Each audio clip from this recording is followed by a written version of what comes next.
the lights. It's time to get things started on the Gaston Show tonight. It's time to soak the air plants. It's time to dress up right. Now let's set those plants up on the Gaston Show tonight. Why are we always stuck here? Why do we always stay? I think I found the answer. It's 'cause we're made to play. It's time to play the music. It's time to light the lights. And now let's get things started. Why don't you get things started? All right, let's get it started. On the educational, celebrational, gastational, superstational, this is what we call the Gaston Show. Hello. We have some new things we're trying today. We're also co-streaming on YouTube, so we'll see how it goes. It's a beautiful Friday. Remy, Poinsettia, Mateo, Jules, Nana, good to see you all. Mateo, that little ethereal fairy situation is a fun one. It's very calm and relaxing, which I think is appropriate for a plant stream. Green Monkey. We have a friend named Green Monkey. But it's good to see you all. We've been streaming this week talking about... You like my polo? Thank you, Dale. This is one of the polos that my grandmother insisted I get. She said, you need to make a screen chat mix for YouTube, huh? That'd be good. That would be quite lovely. Marcus is our brilliant advisor and tech master. So, the pickle is not on the desk, actually. He's on the ground. El Outlaw, hello. This polo shirt was like $5 from a place in Texas called Academy Sports and Outdoors. And my grandmother saw them and said, you need to get them. I said, I'm never going to wear that. She said, get 3. So I got a pink one, a dark blue, and a light blue. And I've been wearing them ever since. I like them because they don't have any logo. They're extremely flexible and nice. For folks who are new here, we have this tradition where I have this little, I'll show you. Where I have this little pickle. My sister got me this pickle, and she said it looks like you because it has a little mustache and a hat. And she also said it has a big booty, which was fascinating. But we hide the pickle on the stream, and then whoever finds it first gets a point. Once you get 30 points, you get to dictate what we do for a whole stream. Hey, you know what's good? Quaker oatmeal. Quaker oatmeal. It's the right thing to do. My face is obscured by the oats. Look at this fig. This fig is doing quite good. I've been giving it a lot of sun. A lot of plants, when you give them full sun, they get greater colors. The variety of pigments increase. This is a ficus. Yeah, ficus mentioned. I love a fig. Of the Moraceae. Say that with me. Moraceae. The mulberry family, or the ficus family, depending on who you are interested in identifying with. Dale, do I identify as a big booty? No. No, I don't. But I do identify as a member of the genus Ficus. So this plant is one of the few variegated plants I like. I've discussed it several times, but I do appreciate how it gets more red. The leaf color is more red as it gets more sun. I was thinking about this about a couple hours ago. In my window, Angoy variegation. Yes, mulberries and ficus are related. Dale, yeah.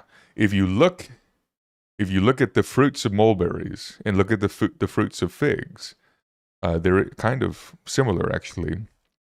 And there's a plant that's kind of a succulent desert plant whose fruit or inflorescence, the flower structure, looks a lot like a fig that is spread open. Maybe we'll look at that in a second. But yeah, this is related to mulberries. Yeah, mulberries are in the Moraceae. Figs are in the Moraceae. The genus Ficus is all the different types of figs. One of the things that's quite notable about the ficus is that as the leaves grow, they produce a protective sheath. And on this plant, it's bright red.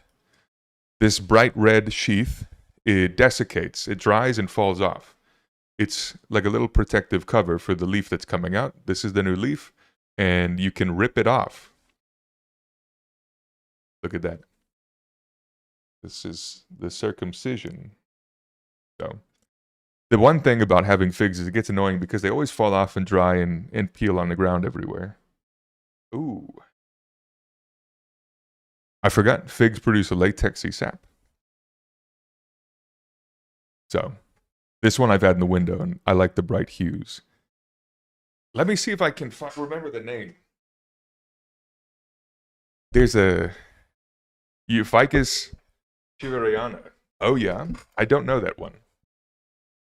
Astromare, hello. Let me see if I can find the name of this plant. It becomes very weedy. Let's see. Take a look. It's in a book. Ian, how's it going? What's the function of latexy sap? Duvet, that's a very good question. What do you think the benefits of having toxic latexy sap would be? If something bites you or damages you, and you start emitting an irritant that might be good for preventing things from eating you.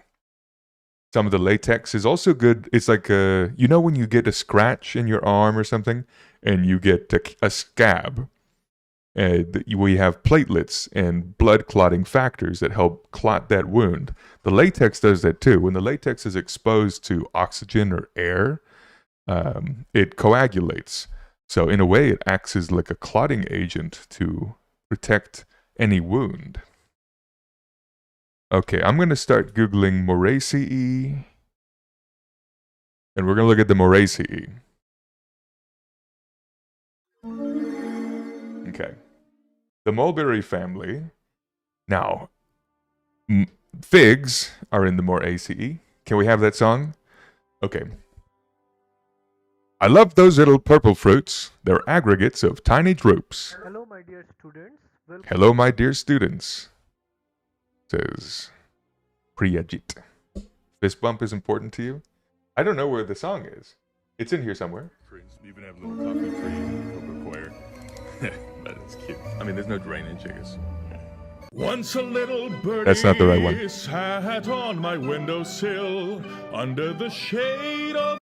Oh, you found the link? Jinx it. Oh. Hey there. You know, spring is my favorite time of the year for harvesting fruits like mulberries, my favorite.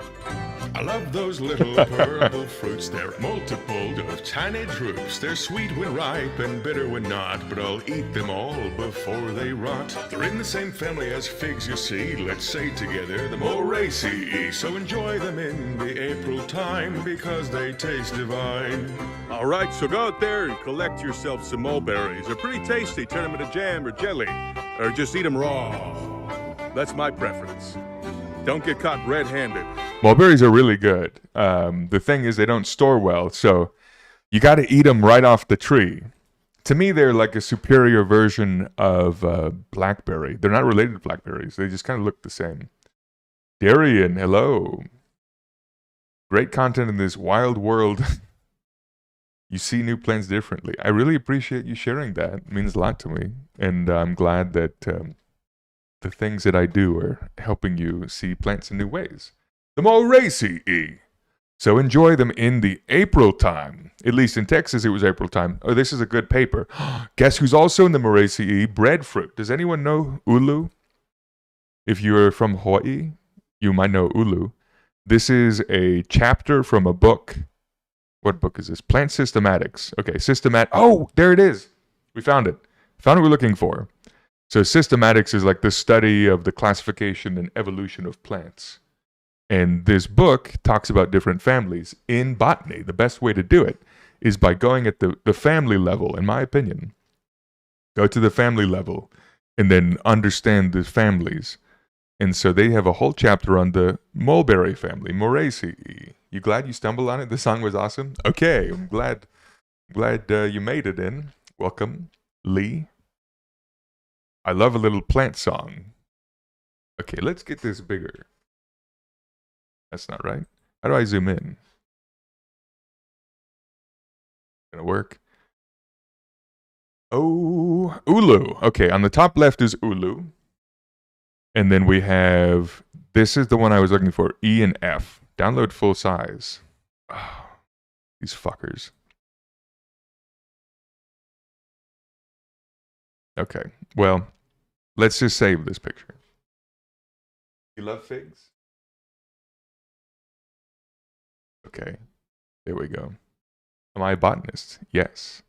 We did it. We found it. We got this. This company called Elsevier is a scourge on humanity. Basically, governments... What the fruit did we hear? Yes, sorry about that. The organization basically takes research that's funded by governments and people, and then they put it behind a paywall. And they decrease the access of knowledge to the world. So I don't have a lot of positive sentiments towards that company. Anyway, this little diagram shows a bunch of different flowers, fruits, and structures from the Moraceae. This is the one I was trying to show you. So E and F. F, this is, the fig is in J. So the fig is, all the flowers are curled up into a ball, and you can only get to them from the inside. F is like if you take that fig and spread it out flat like paper. And so all the flowers are on this flat disc. And so if you look at the evolution of figs, this particular morphology is quite clear how figs came to be. The bottom right is what a mulberry looks like. Knowledge should be accessible to everyone. Yeah, these publishing companies, basically what they do is, so if you're a scientist at a university, they say, hey, you need to publish research and you got to find a way to fund it. And so maybe write a grant from to a government organization. So maybe you go to the National Science Foundation, the NSF, and you say, hey, I want to study the evolution of mulberries. And it's okay, that sounds important because mulberries are a big family and we use them for food, and understanding their evolution could help us understand ways to preserve, protect, and grow these plants. So then the National Science Foundation gives you a grant. And in the grant, you say, hey, I'm going to need money to do the research. I'm going to need money to pay my staff. I'm going to need money to do outreach. I'm going to need money to also publish it. Because there's companies that say, hey, you can do you can publish the research, but we will take, you have to pay us for us to put it on our website. And then people have to pay them to get it from the website. So these open source organizations, I think, are doing the right thing. And then there's companies like Elsevier that are just toxic middlemen that have zero benefit on the world. Green monkey. What's the difference between a botanist and an herbologist? Typically, historically, botany is the study of plants. And in our current day and age, we talk about botany in relation to like how plants evolved. I am trained more as like a plant biologist and plant geneticist. So my background is more properly in the way plants develop and grow. But I love all components of plants and I study them all. So it's easier for me to say botanist than to explain plant biologist. And then herbology is the study of herbs, their use in food and medicine and maybe ethnobotanical uses. Herbology is very important. I think often it's associated more with medicinal practices, and so I don't really use plants for medicine, but I love plants for their structures, their form, their diversity, their evolution, their ability for food, the way they help our environment, the way that we rely on them. I think I love everything about plants, and I think the specific way I talk about myself is more of botany because it's just plants in general. You wish you were taking some non-human bio classes in college. Yeah, little plant classes. One of the things that happens is our high schools have biology classes, and I remember very specifically in my AP Bio class, our teacher said, hey, we're going to do the plant section. Matthew's really excited for this. And so we spent a little bit more time on plants in my high school than usual because they knew I liked it. But typically, when I talk to folks, they only have 1 or 2 weeks of like plant science. In reality, we should be studying plants equal to that of animals. Of course, we might connect with animals more because they're moving around and they seem more sentient and ensouled, which is a subconscious bias I think people have. And then a lot of people don't know much about plants, so when we come to teach about plants, we often feel like it's a field we don't know too much about it. But I always recommend that people take one type of plant class if they can, or if they cannot, then volunteering at a garden is a really good thing to do. I think one of the beautiful things about plants is that they're so integrated in so many parts of our world, from food to medicine to aesthetic landscapes, that we can spend time learning about them in different ways. So like, you might want to study genetics, which is probably easier to do in a laboratory setting. But if you're interested in horticulture, you can volunteer at a garden or a nursery and learn hands-on. And I think that's one of the best ways to do learning about plants. And then, talking about things like this on Twitch is fun. But anyway, these are all pictures of things in the Moraceae. This plant, let me show you. Hold on, I'm going to go get one.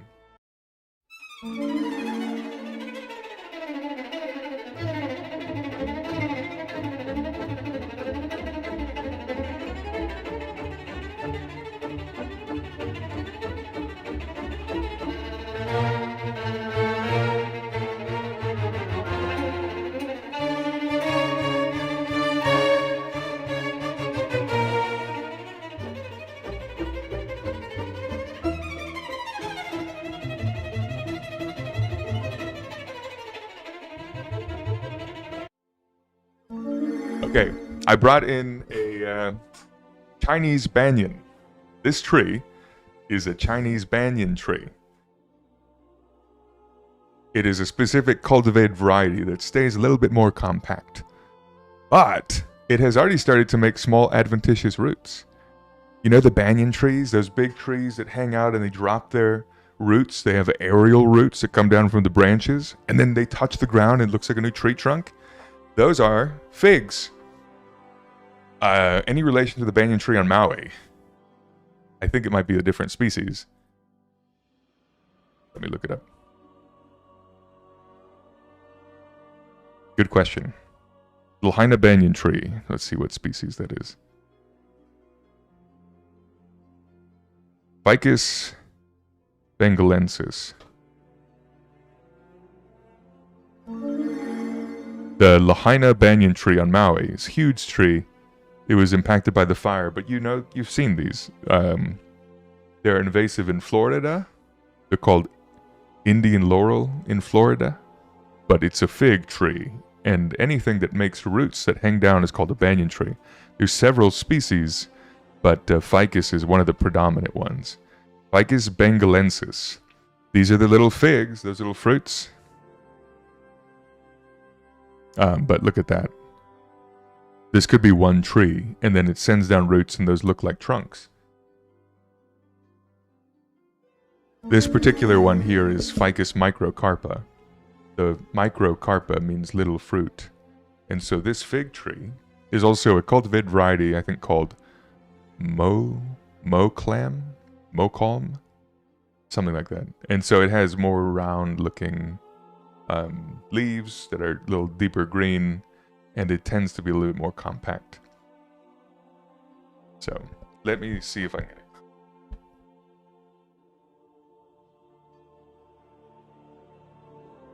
it. It had some annoying pest, and I've been spraying all these different insecticidal soaps.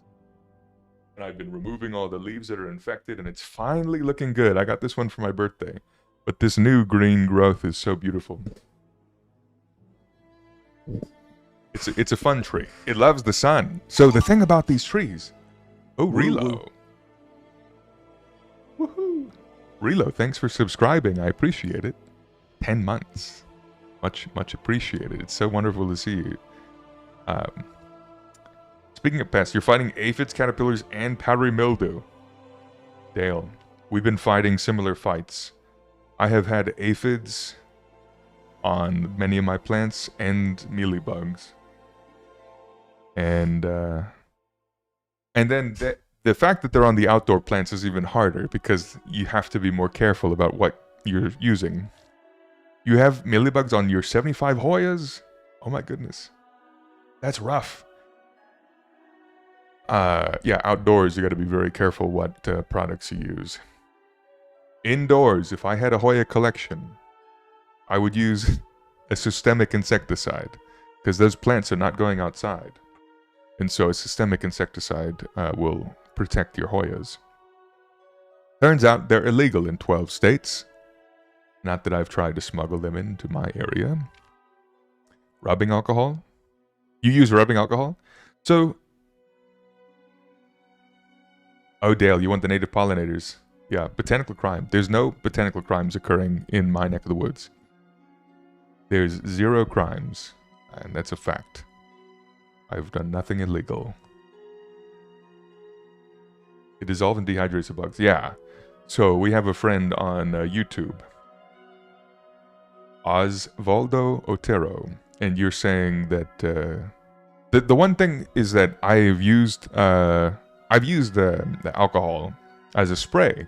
The one thing is that when you have a big plant like this one, it has a bunch of little nooks and crannies, and then it's also mostly on the underside of the leaves, you have to sit there and move every branch and get it all wet. And you got to do it about once a week. So it's kind of laborious. And finally, I got to a point where it's finally working. It's just, it's been stressful. You know, there's things that keep me up at night, like the state of the world and the mealybugs. You know what they say, 60% of the time it works every time. I think that's a very accurate ratio, actually, for insecticidal soaps. If you want a recommendation, Dale, the one Ungoy, you had a boss who went to prison for plant smuggling. I'm not a smuggler, for the record. I hope you know that. J-Guy98, hello. Nice percentage. 60% of the time is pretty good. Yeah. Imagine going to prison for plant smuggling. Yeah. You can deny it all I want. Well, the thing is, I tell you the truth. The only thing I'd be guilty of is a love of coffee and Quaker oatmeal. I have a spray. Let me find it real quick. Why are Hoyas illegal in 26 states? I don't know. Why are Hoyas illegal? I don't have any Hoyas. If I had a boss and you said I didn't do anything, yeah. I don't know why Hoyas are legal. You know, Hoyas are in the Apocynaceae. 12 states? Is it related to diseases being spread? You did listen... Oh, Dale, you did enjoy listening to the story of the cactus pirate in Chile. Though he was destroying so much of the environment in Chile. There's a lot of poachers. That's the one. Gemini Rat 11. You use Captain Jack's Dead Bug Brew. That's the one.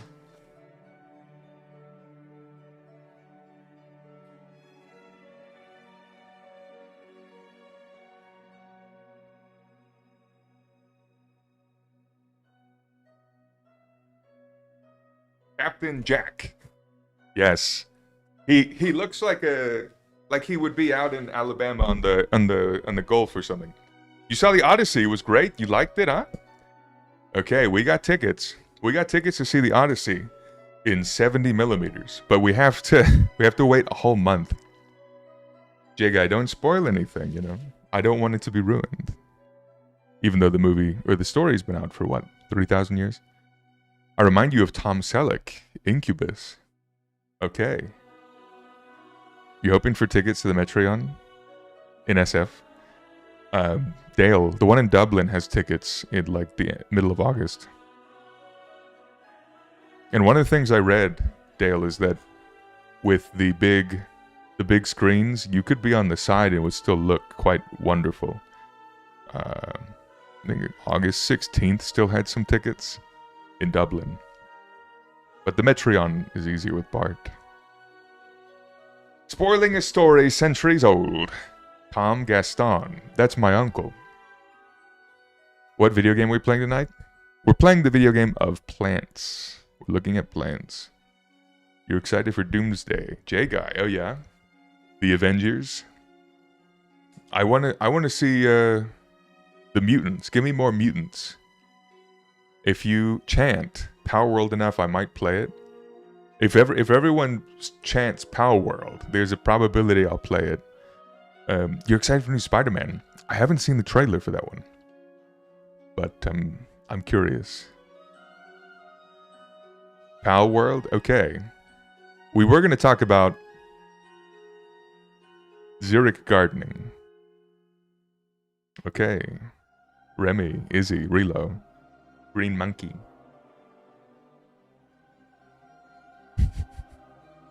You already know you're going to be crying? At Power World?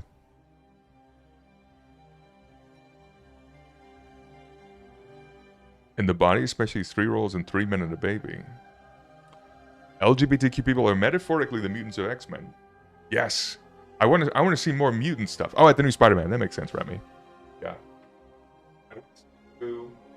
X-Men characters in Doomsday. I do want them to have their own standalone, shebang. It seems like they're going to do a lot in Doomsday. That movie's going to be like 5 hours long, is that right? I think they might even be 7 hours. Someone said 9 hours. It doesn't have to be tonight. The Power World, we'll see. We'll see what happens. We'll go with the flow. We'll breathe in the air, and then we will know. The Odyssey was 3 hours long. J-Guy, there was one movie theater that says, hey, we start showing the Odyssey at 11 p.m. So then you get out at what, 2 a.m.? The intermission. I love when movies have an intermission. I love when anything has an intermission, actually. I'm a huge fan of intermissions overall. I'm a big fan of that.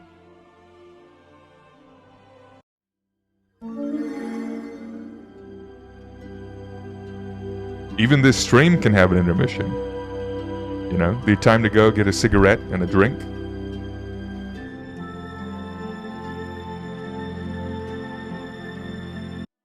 No, we're not going to do that. Which movie you'll be watching Wednesday, Ian?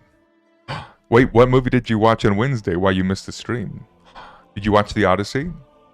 Odyssey, yes, see. I'm so fit. The chair holds me nicely. I fit in the chair. Why is drinking tobacco not a thing? Great question. The great benefit to drinking tobacco is you probably would be immune to mosquitoes.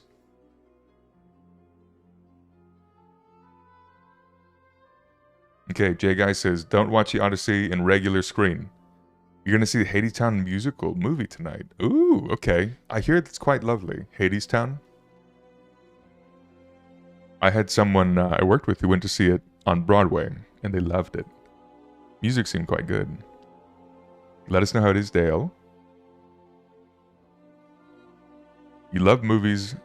Oh, Duvi, you said you loved when movies came on 2 VHSs with an intermission in between. Yeah. What makes you immune to mosquitoes? Agent Orange. You know what's good for you? Relo. The right thing to do is drinking small amounts of well-brewed coffee. It's the right thing to do.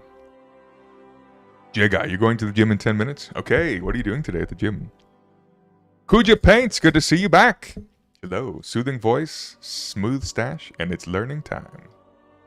Relo, going to theaters, it's the right thing to do. Okay, we'll do it again. Going to the movie theater in the flesh, live. See movies the way that they were designed to be made. It's the right thing to do. Fights like Gaston, my brother, my cousin. my compatriot, my comrade. Never skip leg day? I love leg day. I did some squats today, and I did some leg press and some leg curl. You've been to the movies more than going alone is nice. That's a fun feeling. I've only been to the movies once. And it was when I was in Hawaii to see one of the Avengers movies. And it was really cool. Because when I went, I was feeling very blue. I was feeling a little down. And it was fun to see everyone gathered together. And part of me always has this longing and feeling like I want to live in like an apartment where I can walk to the movies and get like a movie pass. And be like one of the guys that goes to the movies like every week. But I have this perpetual feeling of like a sacred reverence for movies and films. And even though, you know, I don't know. You haven't done legs in ages, DV. Okay. Hey, whatever's fun for you. You don't have to do things you don't want to do. It's up to you. How's my knee? It's feeling fantastic. Izzy, thank you for asking. You did biceps today. Your arms are noodles. Okay. You did, when you do biceps, what kind of exercises do you do? I just saw people doing the spider curl. You know the spider curl? And I decided I should try that. I typically do preacher curls. You know that song? Son of a Preacher Man? Incubus Lee. That's the way it's going to be. There's a 1960s song by Dusty Springfield called Son of a Preacher Man. Every time I do preacher curls, I think of this song. Billy Ray was a preacher's son, and when his daddy would visit, he'd come along. When they gathered around and started talking. I think we're streaming on YouTube as well. So this is our first day streaming on YouTube. I don't know if we're going to get copyright flagged. I don't know how this works if we watch this video. It's a great song. Sassy Frog, good to see you. But I like preacher curls and hammer curls. Those are the only two I really do. So Relo, I'm curious what you do. I went to Walmart as a kid and they had these like big compilation, like it was called the best of the 70s, best of the 60s, and it was 4 different CDs. And they were not the original recordings of those songs, but they were the same artists doing live performances or like a different studio version. And so I had a ton of different songs.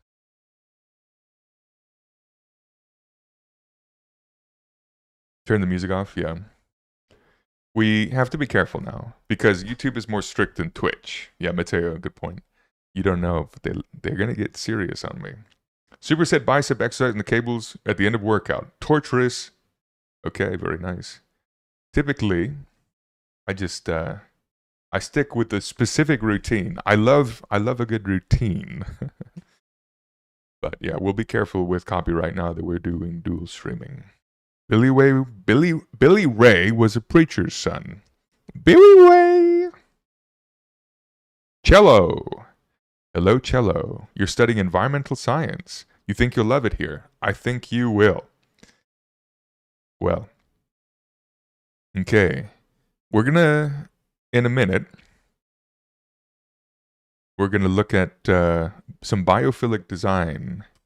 This week, our themes have been biophilia, biophilic designs, landscape designs, architectural designs, the way that plants alter our brains, and the way that we yearn for shapes that exist in nature. So, ookie dookie. It's hot outside? It is. That's the joy of summer. Sometimes it's a little too hot, especially when it's humid. Wet bulb temperature, be careful about that wet bulb temperature.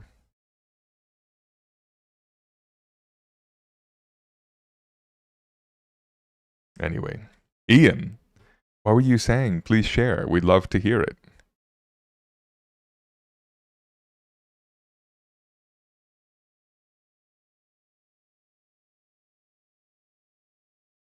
Relo, you do a few sets of pull-ups. You just didn't do biceps. Spent a few hours on the rock wall. Cool. Hammer curls and push-ups till failure. 57 is fantastic. Izzy. Just follow my social media. Wet bulb. The wet bulb temperature. Yeah. Do you know about wet bulb temperature?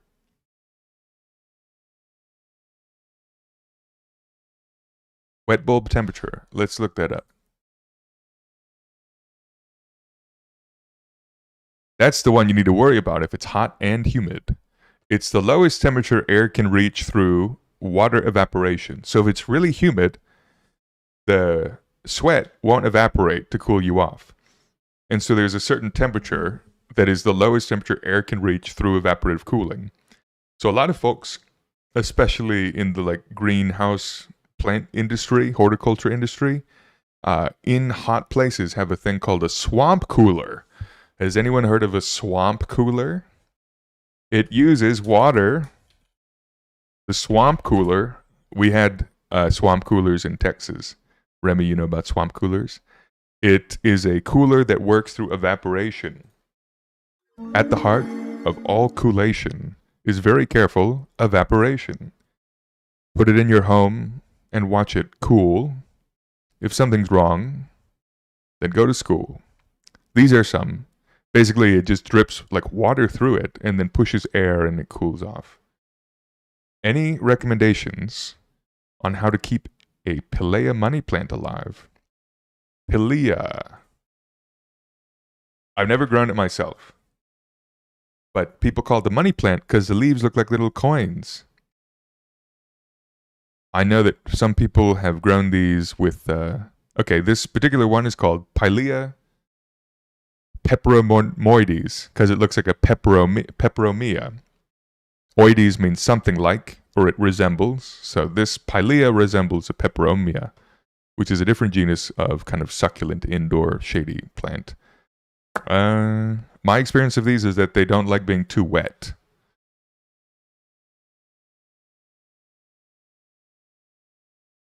Cultivation. At the heart of cultivation is very careful observation. In temperate regions, it can be treated as a houseplant, with cultivation recommended at a minimum temperature of 55 degrees Fahrenheit. Native range, it tolerates freezing. Okay. Propagated from plantlets on the trunk. The plant is endangered in its native habitat, but among the most popular houseplants today. There's a lot of plants like that, you know? There's a lot of plants that are like basically endangered or almost extinct in the wild, but they're all over the place in landscapes, in people's yards, and in people's homes, which is pretty cool. So this is one of them. There's another plant that's called Hesperalo parviflora. It's in every parking lot in Texas, but it's like endangered in its native habitat. High demand because it's slim, easy to grow, and tolerates dry environments. Okay, let's see. Growing. Green rooms events. My experience with these is through stories and my understanding of what it looks like, and it looks like it doesn't like being too wet. Native habitat, it's from southern China at the foothills of the Himalayas. It likes bright indirect light, so don't give it full sun, but somewhere where, imagine it's in the bottom of a forest. This plant might be on the forest floor, where it's getting filtered light through leaves of trees. So think of how that might look. Too much direct light can cause leaves to burn. Too little light will make it straggly and sparse. If it has dark green leaves that are not droopy, then that's ideal. Water. It likes being slightly dry between waterings. It does not like to be damp. Yeah, so humidity, it's not very fussy. Soil, a well-draining soil mix. I would probably put this in a cactus mix, honestly. Fertilizer, you can fertilize it according to your fertilizing recommendations on the particular fertilizer you have, or every 2 to 3 weeks in spring and summer. It grows during spring and summer. Propagation. Looks like they propagate easily. I might need to get one of these. Do you like the shape of these leaves? They're popular in Arizona. Cool. Your plant's broke. They're temperamental. I've never grown it. I know I've seen people grow them. I don't really like peperomias that much, And this one is Pilea, but it looks like a peperomia. You have it in bark perlite, really? Okay. You like the shape of them as a ground cover. Interesting. Yeah. There is the moneywort. I forgot the name. Pennywort. Yeah, orbicular leaves. Pennywort. This type of leaf shape, where the petiole, the little stem of the leaf called the petiole, attaches to the middle of the blade. That's the same morphology. Dollarweed, yeah, that's what people call it. Thank you, Sassy Frog. You like the veinous plants. Oh yeah, you like plants that have prominent venation? You know who has prominent venation? Magnolias. Is an eye for an plant just by the image? I mean, there's certain shapes that you can kind of guess. I mean, I could very well have this and kill it. You know, what's interesting is Pennywort, this particular one I'm showing right here, looks like the other one we were looking at, the Pilea. But this one loves to be wet. It loves to have wet roots. You can see in this picture right here, it's even growing in water. One of the fun things about plant... Oh! Dad, my favorite show is on. Tycoon, hello. 12 months. Oh my goodness, thank you. Thank you for subscribing. It's wonderful to see you. We are talking about Pilea and this other plant called Pennywort. Pilea is the people call Chinese money plant. You might know this one, Tycoon. And then we're talking about this one. This one, that cute little pot. This one. I like the pot of this one. You need it? Yeah, we could grow this one. It is interesting. Poinsettia is on YouTube. Okay. Yeah, we're streaming on YouTube as well for the first time. Did someone say dollarweed? Yeah. People call it dollarweed because it looks like a little coin. But what's fun about plants, particularly... Oh, J-Guy. Thank you for the gifted sub. Much appreciated. You like the edges of the leaves of the pennywort? Yeah. Really good point. The leaf margin is really pretty. Got a tip. Okay, well, thank you so much. I appreciate it. It's very kind. The fun thing about plants and weeds in general is that once you know what they like to grow, then you can determine a lot about that area. When I was in grad school, there was a professor who studied weed science, all the weeds. And he was always like, hey, I can tell you about the soil based on those plants. I said, that's crazy. How do you do that? Well, now I hit the point where I kind of get it too. And so if you see pennywort, then that means that you're going to get a lot of wet soil, and it gets wet right there. If you don't see pennywort, you know, it could be anything. But if you see it, it could be mostly wet and often flooded. There's some plants like sedge. If you see certain sedges, it means that they might be kind of wet in that area as well. There's certain weeds that indicate compacted soils or highly disturbed soils. So if you had a field and you saw a bunch of different plants, you could determine the different features of that field. Anyway.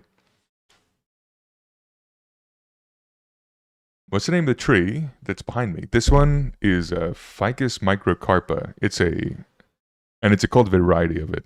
And so it's a Chinese banyan tree, but it's a dwarf variety. On one side of the trunk here, it actually is making adventitious roots the way banyan trees do. You wish you had a green thumb?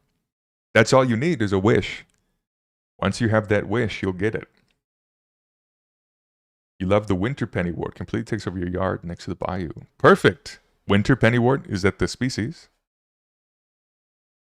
Ooh. Wow. Is it variegated? Some green paint helps. Green paint always makes things a little bit better. That's what people would do in Texas. So, there's I was going to share a story, but basically their lawn would be dead and they would spray paint it green. And I don't know, it's pretty sad, but that's better than them watering like crazy. The winter. Oh, in the winter the pennywort takes over. I see. The winter. I think it's a variegated pennywort that they say is winter hardy. A dream is a wish your heart makes. When you're looking at seeds of succulents, look at all of the different genera. I got very excited looking at these. And these are seeds you can buy of various cacti and succulents. My favorite genus is Ferocactus, which means wild thorn. That's a translation. Does cyclospora affect all types of plants? Miss Pleakley, is that the diarrhea? The diarrhea thing? I don't know anything about this, except that I'm not going to listen to anything that guy says. But I trust Taco Bell. You know, the thin teal line. I support the Baja Blast employees. That's my stance. Is that I support Taco Bell. You determined to grow Rhizophora, really? Rhizophora mangle. RFK just said it makes us stronger. Are you serious? Did he say that? Oh, you're growing. Okay, you're silly. So you're growing the red mangrove. These are cool. Are you growing them in saline water? So when I lived in Hawaii, I would walk around the water, and I said, I'm going to grab one of these. They're viviparous, which means their seeds germinate on the plant. They look like this. But you can't see my face is in the way. You're getting a tattoo of a gladiolus next week. Oh, okay. Good one. I love gladiolus. I had an interesting and strange professor who said, yeah, he's from Australia.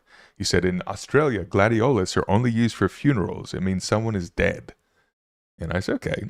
It was a bit of a buzzkill when we were trying to say, we love gladiolus. And then he said, yeah, that's a funeral plant in Australia. Anyway, viviparous.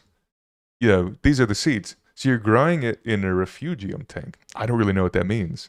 Refugium. Let's learn. What does that mean? Refugium. For Lunar New Year, they're a symbol of good luck. The difference between Australians and China. Oh, wow. Okay. This is intense. A separate connected habitat in fish keeping used to grow macroalgae, protect microfauna, and filter water. This is a fascinating thing. I've learned something quite interesting today. How to set up the ultimate refugium. Okay. That's cool. It's a refuge for microflora. Sable Miner, you don't like gladiolus? I've seen them in garden habitats, and if you grow them right, they look quite good. I think you have to plant them in mass with other plants. I don't think you can just plant single gladiolus and hope it turns out right. It's my experience. You should make a refugium PC case. I should. That's a great idea. The great thing is I have, drumroll please, a Mac Mini. I'll put a Mac Mini, I'll surround it in resin and the polycarbonate or something. Taco Bell taking more heat than the lettuce. Taco Bell is really, I think, the authority on wellness. So, you know George? Is this guy named George? I've always been jealous of people with large George Mavarakis. You know George? for one main reason, and it's not just because of the bigger display size. It's actually because I've always wanted one of these. Wow, he has a refugium. We propagate our plants in fish tank. Oh. Do I like spicy food? I do. I grew up eating tons of spicy food, and then I got older and realized I had GERD, the gas reflux. And they said, hey, turns out you really shouldn't be eating, you shouldn't be drinking vinegar, you shouldn't be eating a bunch of olives, you shouldn't be having super spicy food, don't eat a lot of cheese, don't drink a lot of coffee, don't drink a lot of red wine. And that was my full diet, was basically cheese, olives, and red wine and coffee. So I had to, and spicy food. So I had to stop eating a lot of spicy food. So I only get the mild salsa now. Yeah, olives are acidic, and so Taco Bell. Vinegar is so good. I mean, I love a dirty martini with a little bit of brine. You cast Refugium. Ilium, hello. You have GERD as well. Turned 30 and it suddenly popped up. Yeah, same thing.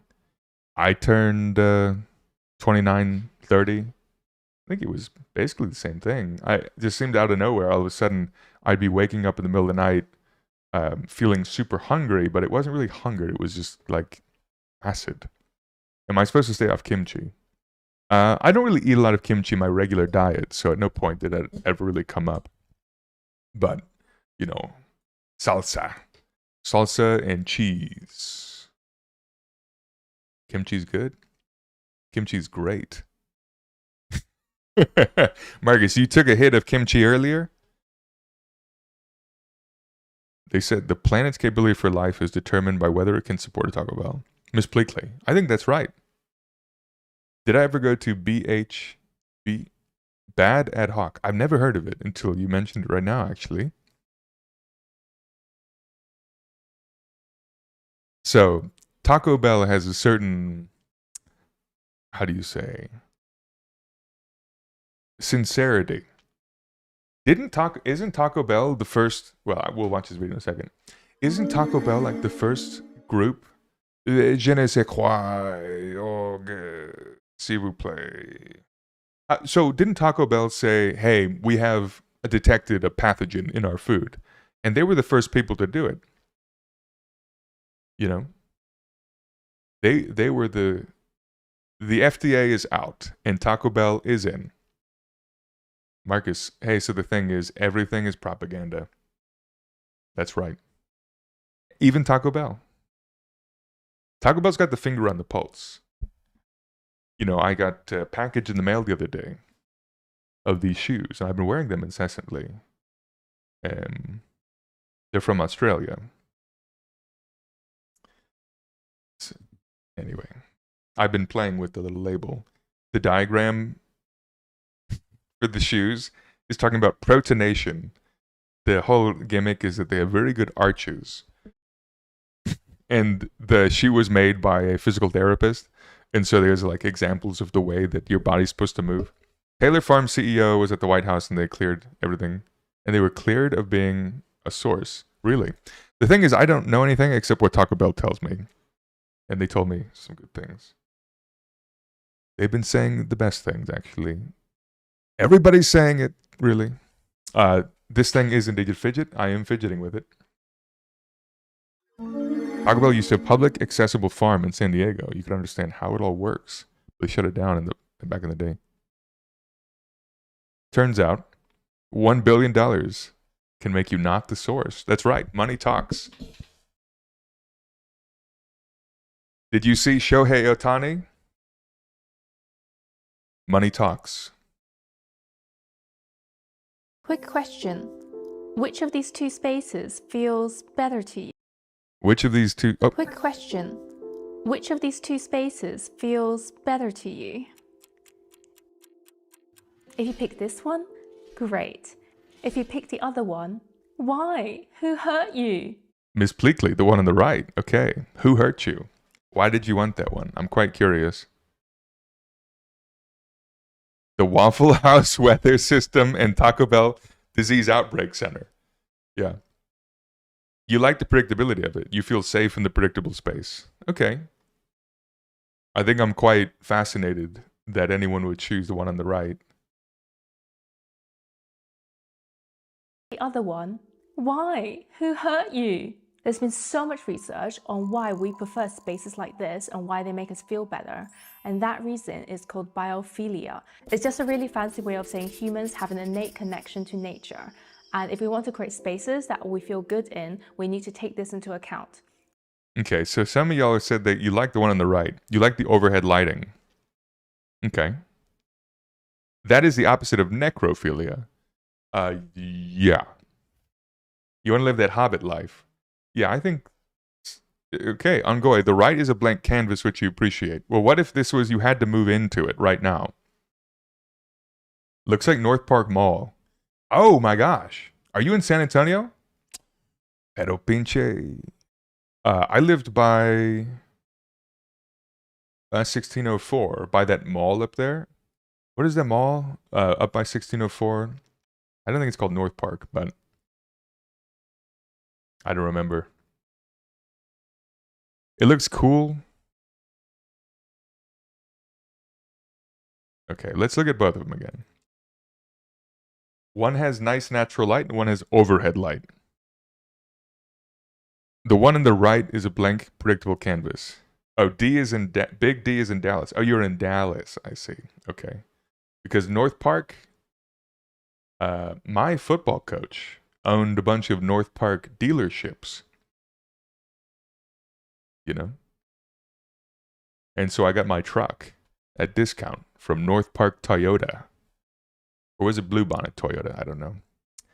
If you had to move right now, you would prefer the blank canvas. Gives you a lot of room to do what you like. Okay, interesting choice. I would not have expected people to have agreed with that. Bluebonnet, like the butter. Bluebonnet as in the plant. Great. If you pick the other one, why? Who hurt you? There's been so much research on why we prefer spaces like this and why they make us feel better.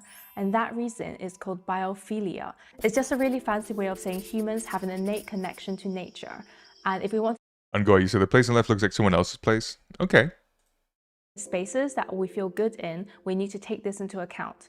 It's so much more than just adding plants and flowers to your home. Keep watching this video and I'll show you exactly why. Number 11 is really interesting. Number 11? Once you see it, She's doing the YouTube trick. She said, I'm going to tell you a list. Wait until you see number 11. She's got me. I'm hooked. I'm addicted. I'm addicted. Look at your environment in the same way again. Have you ever noticed how you instantly feel better when you're staring at a beautiful natural view? There are studies that back this up, and they say that it doesn't matter if you're looking at the real view or just an image of nature. Seeing it lowers like your blood pressure, your heart rate, so you just feel way less stressed. This completely makes sense if you think about it, because we did not evolve in concrete boxes. We as humans spent thousands and thousands of years running from predators and gathering berries outside. So our brains naturally associate the outside and nature and green spaces with... We're going to go back to this one. It seems like a lot of y'all... Yeah, not the AI images, I know. AI detected. I bet this video was made when everyone was doing the Ghibli AI. And like, look at me! It's kind of cute. But... So a lot of people really like this one. Y'all would prefer the concrete walls? You prefer the prison? There's a certain beauty in the one on the right, but I would call it sublime. For me, I would call it sublime beauty, in that it in its own way is charming, but in a strange industrial way. It's brutal. For me, built environments are often sublime because they highlight the beauty of human innovation and construction. And at the same time, I would feel so... You like the wavy one. The one on the left is in general what I think. If we got 100 people, I think we actually... Well, we almost literally do have 100 people here between all the live streams. If we had 100 people... And we polled the studio audience, and we said, what poll time? Yeah, poll reveal. The one on the right is modern minimalist. I would argue that the one on the right is, so the one on the left indeed looks like someone else's because it has things in it. But the one on the right also has things in it. There's also couches and plants. And you're obviously entitled to like what you like. Maybe the coffee table. If you removed all the furniture from the one on the left, and you could do whatever you want. Anyway. Oh my God, look at this. They have Ficus triangularis. Okay, I love that one. This plant in the left photo that's on the right with these dark green leaves, that's Ficus triangularis. It has these triangle-shaped deltoid leaves. If the agave plant near you is flopping over on the sidewalk, are they okay? Miss Pleakley? Probably not. It depends. There is a kind of weevil that will go and eat the meristem of a agave. So it could be completely dead. If it's flopping over it, is it in the shade? Sometimes I see people plant agaves in the shade. Which of these spaces do you prefer? Okay, poll time. I'm going to vote. You know, I'm a bit of a leftist if I have to vote, you know. Which one are you? They have a smoke and a drink in the one on the left. I feel like the one on the right would make me want to smoke and drink, and the one on the left would make me want to have a cup of green tea. The one on the right would give me mental illness, probably. More than I have presently. The right looks like an airport. There's no wrong answers, by the way. You can say whatever you want. There will be no judgment. I do think there's a certain beauty to the construction of the one on the right, and the overhead lighting is nice. You want to take a nap in the one on the left so bad? Yeah. So one thing that's interesting too, yeah, to each their own, exactly. One thing that's interesting as well is that often I find myself in a situation that if I have a job where I'm outside all the time, I want to retreat and come home to something that looks more like a cave. And if I'm always inside, then I want a home that looks like outside. Same thing with even socialization. Like when I'm talking a lot for work, then I want to come home and be quiet. But if I'm not talking a lot at work, then I want to come home and be social. And so I think it's similar too. Also put the color in the one on the left, on the right. Okay. So that's an interesting point. You use the right for IKEA experimentation. Oh yeah. Do a little IKEA experimentation. If you're on Twitch, we have a poll that you can engage in. We have 8 votes for left, 1 vote for right.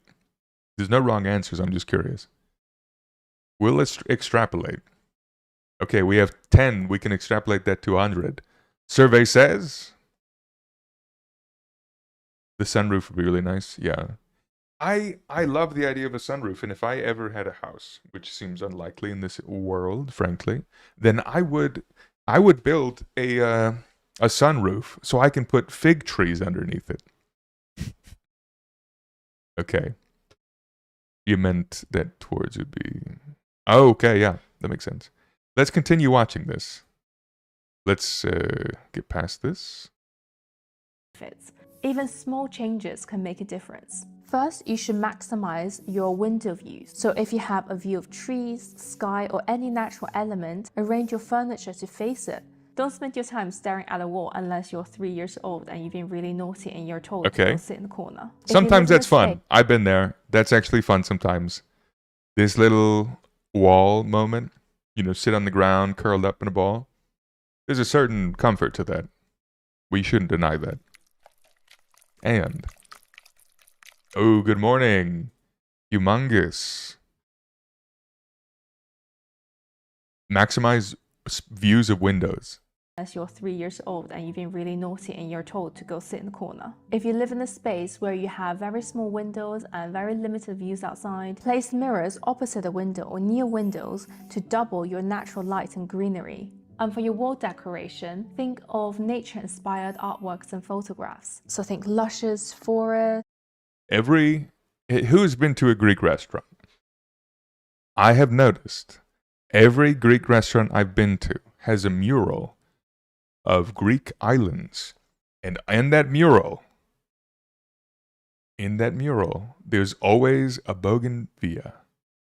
Every Greek restaurant has a mural on the wall of some landscape, and there's always a bougainvillea with pink bracts. Without fail. I've been to restaurants that brand themselves as Mediterranean that don't have it. But if they call themselves Greek, they will have it. Keep your eyes peeled, you know? Also, I went to a bar the other week, and they had a bunch of theater seats in the bar, which is really fun, because you could sit there and go back and forth while drinking your strange cocktail.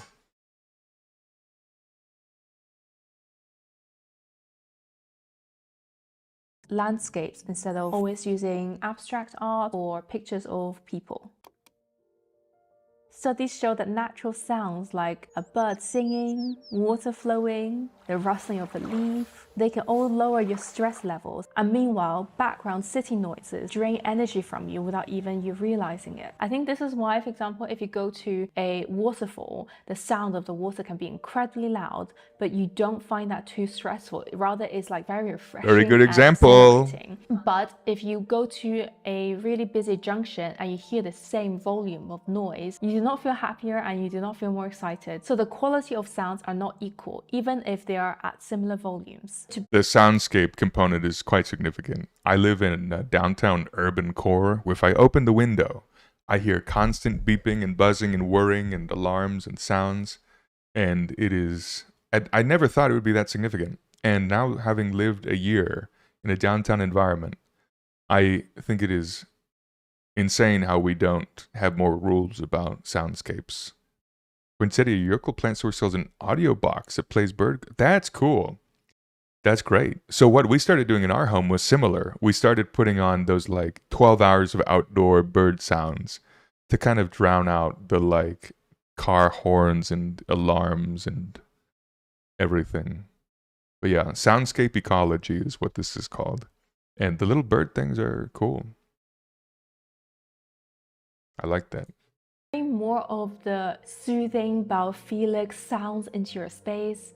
Here's what you can do. If you have a garden or live near a park, open the windows once in a while. Let the real sounds in. Listen to what the animals are shouting at each other. Yes, the birds could be screaming at each other, complaining about the amount of poop the pigeon is creating in the city, but you would never know. All you would hear are beautiful bird sounds. There are a lot of sense. Smell is an emotional architecture. That's a big one too. Every sense. She was mentioning how the birds could be yelling at each other for crazy things. It reminds me of one of my favorite Werner Herzog moments. Oh. This guy looks cool. He's got a great mustache. Herzog is stranded in the jungle with a 300-ton steamship that won't move, and time is running out. He needs money to move the ship, but no one will invest unless the ship moves. Dale, first. have fun at the movie. Behind his back. This is the wrong one. Have fun at the movie. Werner Herzog on the vileness of the Amazon jungle. We need to do this quick tangent. Views on nature. The birds are in misery.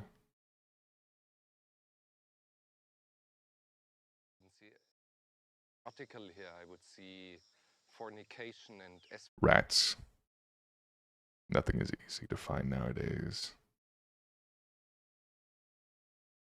the trees here are in misery and the birds are in misery. I don't think they sing, they just screech in pain. Taking a close look at what's around us, there is some sort of a harmony. It is the harmony of overwhelming and collective murder.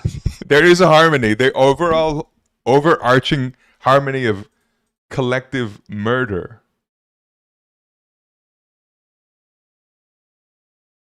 What's the plant that makes a natural shampoo? The plant, it's called shampoo ginger. We love it. Azinga Brayleys. Shampoo ginger. Squeeze it until the juices come out. This is like an inflorescence structure. These videos have gone viral because everyone is grabbing it forcefully and squeezing liquids out of it. This particular video, I think, was what everyone liked. And we, in comparison to the articulate vileness and baseness and obscenity of all this jungle, we, in comparison to that enormous articulation, we only sound and look like badly pronounced and half-finished sentences out of a stupid suburban novel, a cheap novel. Even the stars up here in the sky look like a mess. Even the stars in the sky look like a mess. He was going through something when he was interviewed. Okay, get me out of this. Get me out of this.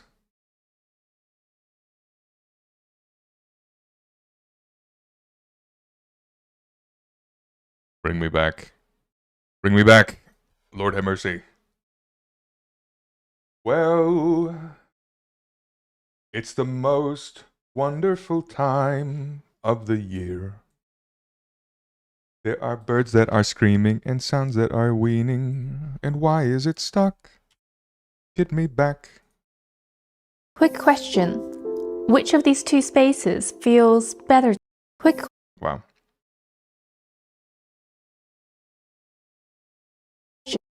A lot of scents coming from nature that have been scientifically proven to reduce our stress and make us focus better. Japanese studies actually also found that forests release chemicals that somehow make you feel happy. So if you're living somewhere with really good air that's not polluted, open your windows, get some fresh air in, it's free. And then you can also use real plant-based scents instead of something super artificial, like actual herbs in your kitchen or on your dining table, or a very subtle essential oil diffuser with pine or lavender. These are the phytoncides we talked about yesterday. The compounds plants release that interact with our brain that confer positive feelings and restful states. Bugs are free with that open window, yeah. Put a little mosquito net. We used to have those at our house. You could open the window and there'd be a bug net cover. And you can also add naturally fragrant materials, bits of dried wood, citrus peels. Our ancestors No, you're not being negative. lived in forests, You're good. plains, and caves, constantly interacting with the physical world. Knowing how things felt weren't luxuries, they were how they managed to survive. Wet, slippery stone could mean danger, while dry, firm ground meant it was safe to walk on. So when you run your hand over wood, stone, linen, you're not just enjoying the nice feeling of texture, but you're triggering ancient pathways that signal safety and familiarity. So fill your home with real materials, textures that you can touch, because it'll make you feel better. Instead of getting glossy. That's the wrong button. Decide between a glass dining table versus a wooden dining table. Go for the wood. Imagine you spent the whole day staring at... I love a good wood. Dark, strong wood. It's an ideal aesthetic. Make room for surprise. Interesting. Number 4, design for your skin, not surprised. I think that's an interesting one people don't talk about. Is that the sensory feel, the touch. If you have everything made of glass and plastic, that's probably less exciting than good soft wool and wood. Make room for surprise. I'm curious what this one is. Computer screen. Your eyes are dry and blinking very hard. You look up outside and suddenly a bird flutters by and a ray of sunlight shifts across the room. A tree branch sways. For a second, your brain snaps out of focus. It's a nice moment. This is what researchers call non-rhythmic sensory stimuli, which is a really fancy way of saying your brain likes really random bits of nature happening in the background. And when you have something even like a 20-second micro break where you're staring at the movement of some leaves or your cat licking itself, it resets your brain just a little bit and makes you feel, a sign of relief. That's fascinating. I never considered that. The random surprises and delight from nature are quite good. And this works for all of your senses and all sorts of things. So like the sound of a rustling leaf, the movement of fish in a fish tank swimming around. So to introduce more of this into your space, work near a window. You might be a little bit distracted, but you feel better. Also add features around you that mimic natural movement. So like curtains that move when it gets some breeze from the window. Sequin pillows that scatter light. Really Fun. Cute and move around. People really love water and they love the sound of water. Water. Moving water like ripples, waves, or even light reflecting off a pool can hold your attention without exhausting your brain. This is called soft fascination. Views like this keeps you engaged without draining you. And then there's also the survival factor of why we find water so soothing. Humans evolved around water. If you found a water source, you can cook with it, you can drink it, you can swim in it, you can clean in it. This will ensure your survival. Well, unless the water source you found is seawater and... It was fascination. Isn't that a song? It started with fascination. Swim. That's why landscapes with water are always rated more calming and beautiful than dry ones. So how do you bring this effect into your home without turning your living room into a swimming pool? Decorate your home with artwork, photographs where there's water in the composition. Interesting. And if you're someone who likes to decorate surfaces around your home, maybe you can also think about adding different water features in there. A water bowl with floating candles or flower petals, or replace some of the indoor plants you have with ones that hold water like ferns, peace lilies, or small tabletop water Fascinating plants. take. And if you have some outdoor space in a garden to play with, you can also add a small courtyard water fountain, a reflecting pool, or a bird bath for wildlife. Most buildings aim to light their space in an even, consistent way, but nature doesn't work like that, and neither do we. Your brain is obsessed with moving light. When you are looking at sunlight flickering through tree leaves or reflections rippling on a wall, this sort of lighting movement is like soft fascination for your brain. Now compare that to rooms with flat, even light. Oh, okay, lighting, yeah. I literally just had to change the lighting in this room because it was too much. But uneven, fun, interesting lighting on the left versus the laboratory, super well lit right.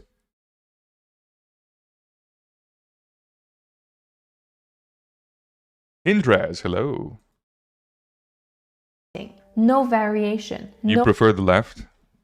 Lighting is so critical. I think a lot of people don't recognize that. What let's see, can we get back to that? This one on the left here.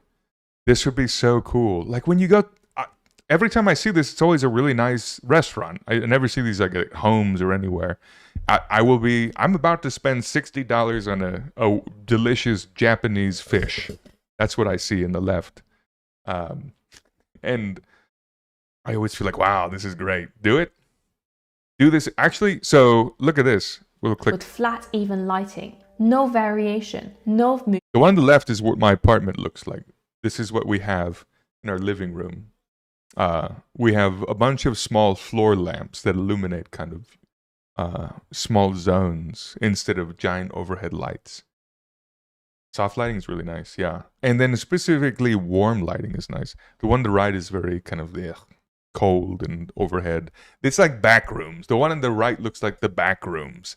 The one on the left looks like a place where I can read a book, you know, and have a little tea before bed. Put a window here, and that'd be real nice.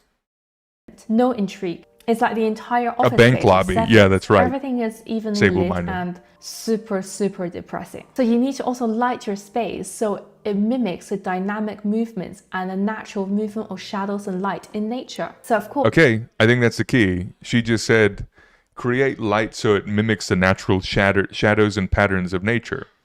And so I think that is what the key is here. It looks like a cool place for natural light. Yeah. The one on the right actually looks like it could pass for natural light.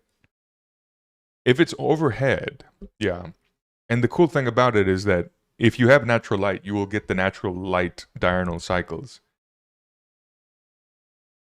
The one on the right makes you sleepy, yeah. Sable Miner on YouTube. Is your name in reference to the palm tree? That's cool. Also without saying that during the day you should try to maximize the amount of natural daylight your home gets, and in the evening, instead of relying on really big consistent overhead lights and ceiling lights everywhere, layer your lighting. Use multiple light sources like a combination of table, wall, floor lamps. Yeah. Create pools of light around different functions. Pools of light. I like this. This is the approach we took. A bunch of different little warm lights throughout the place. Loads of other videos on my channel about lighting your space, so you can check it out afterwards. Color shifts. Natural light shifts throughout the day. Morning light wakes you up and boosts your energy. Midday light is brightest and sharpest, helping you stay alert. And the evening light is softer, warmer, telling your brain it's time to relax and wind down for the day. This is why sitting under a cold blue light at night is really bad for you, unless you're wanting to pull an all-nighter, which I think is still pretty bad for you. So if you're someone who's more into like smart gadgets, you can install smart light bulbs that change the color temperature throughout the day. By the way, if you've noticed an increase in the quality of my videos lately, this is because I've been learning skills using Skillshare, which is the largest online learning. Okay. Go and learn everything that's creative that you ever wanted. Living with the seasons. This is a great one. Okay, I'm excited to see what she says. Sable Miner, your name is in reference to the palm tree. Beautiful. You have a giant window in your room, but your eyes can't take full-blown natural light all day. Yeah, so Aaron Knight, my office here, half of the room are giant window walls. I live in a building where half of all the walls are just floor-to-ceiling windows, which is beautiful. But in the afternoon, it gets real hot and real sunny, and I got to put sunscreen on in my office. But the good thing is I can grow a lot of houseplants, but the bad thing is, you know, just so much light that it feels so good to go to a room that's dark. So I think, yeah. Sable Bermudas too. Oh, I don't know that one. I'm presuming it's a Bermuda palm. Then climate control little boxes where the changes of the season no longer really affects us. It happens somewhere out there, but not in our homes. And this disconnect is a little bit problematic because we are supposed to notice things changing. Before clocks and calendars, we relied on noticing the natural patterns of things, when to plant crops, to when animals would migrate, to when storms were coming. If you weren't paying attention, you probably would not have survived. So if your home never changes, even though the outside world does, it kind of feels like something is wrong and something could be missing. Yeah, I love this point. I think there's a lot of like great things to identify here. So like even Christmas decorations, like in autumn, my mom would always put specific decorations and colors in her home. And then in the winter, she put specific colors and decorations in the home. Even if they were like dollar store decorations, at least it added like, oh, there's like autumnal leaves in our hallway now. And now there's like little, you know, snowflake shapes and stuff. And so I think even little decorations like that are significant. One of the things that's interesting too is seasonality. There's some places where seasons look different. And our idea of there being 4 seasons is heavily skewed towards the like northeastern United States. And I mean, most of the world has 4 seasons, but some areas like California has only 2 seasons, really. California has the dry season and the wet season. You could break the dry season into dry and fire. So California has 3 seasons, and El Paso has 3 seasons based on like wind. So we can still observe different changes in the environment, but they might not be specifically what we think of in regards to like New York. I think New York is like the epitome of 4 seasons.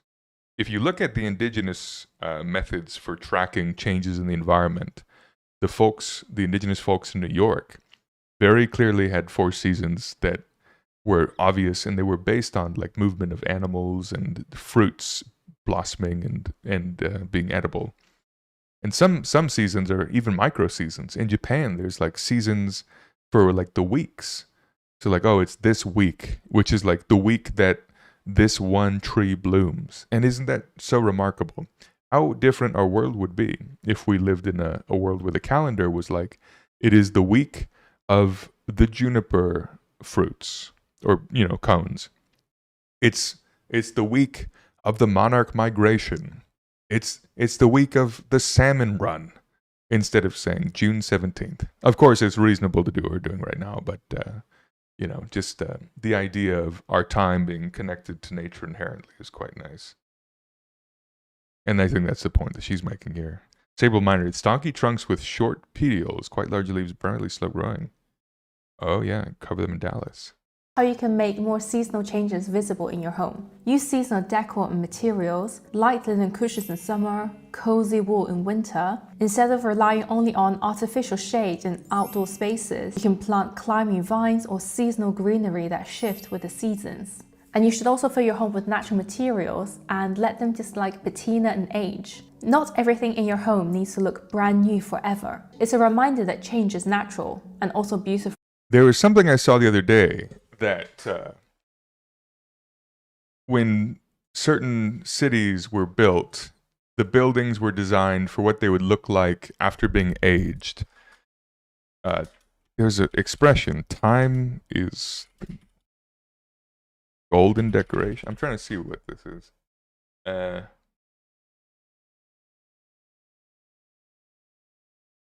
But the idea of time giving buildings. Patina copper? Yeah, go botanist. Exactly. The patina adds visual depth. There there was an expression that was a quote from like a architect, and the architect was basically saying that age being present on buildings is a beautiful thing, and buildings start off not looking as good as they could be because the patina, the age, wears on it, and that's the sign of its endurance and its beauty. Actually, it also helps if you just stare into a mirror and say this to yourself every now and then. If you look at these two spaces and how the materials are flowing into each other, which one do you think you're more drawn to? The one on the left is, this looks like a coffee shop in the Bay Area in like San Francisco. This one on the left looks so cold and sterile, like a laboratory. I get my espresso produced as if it's a highly specialized chemical product.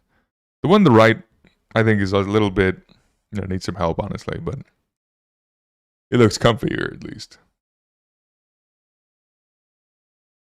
Sure, if your priority is to feel good and not to look cool, then you would go for the more organically shaped spaces. Most modern buildings rely on straight lines, sharp angles, rigid grids, which just doesn't really occur in the natural world. Instead, nature gives us curves, spirals, branching forms, and fractals. And when we see those shapes in design, our brain subconsciously recognizes them as familiar. I've never seen someone else mention fractals when discussing natural shapes, so I'm excited that she included it.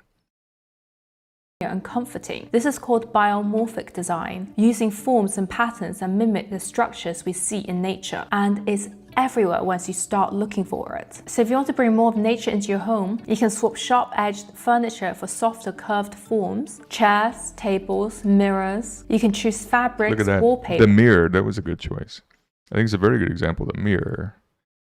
You can choose a perfectly tables, mirrors, square mirror with right angles, or you can choose something that looks amorphous.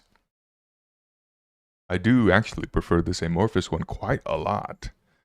You dig you some fractals?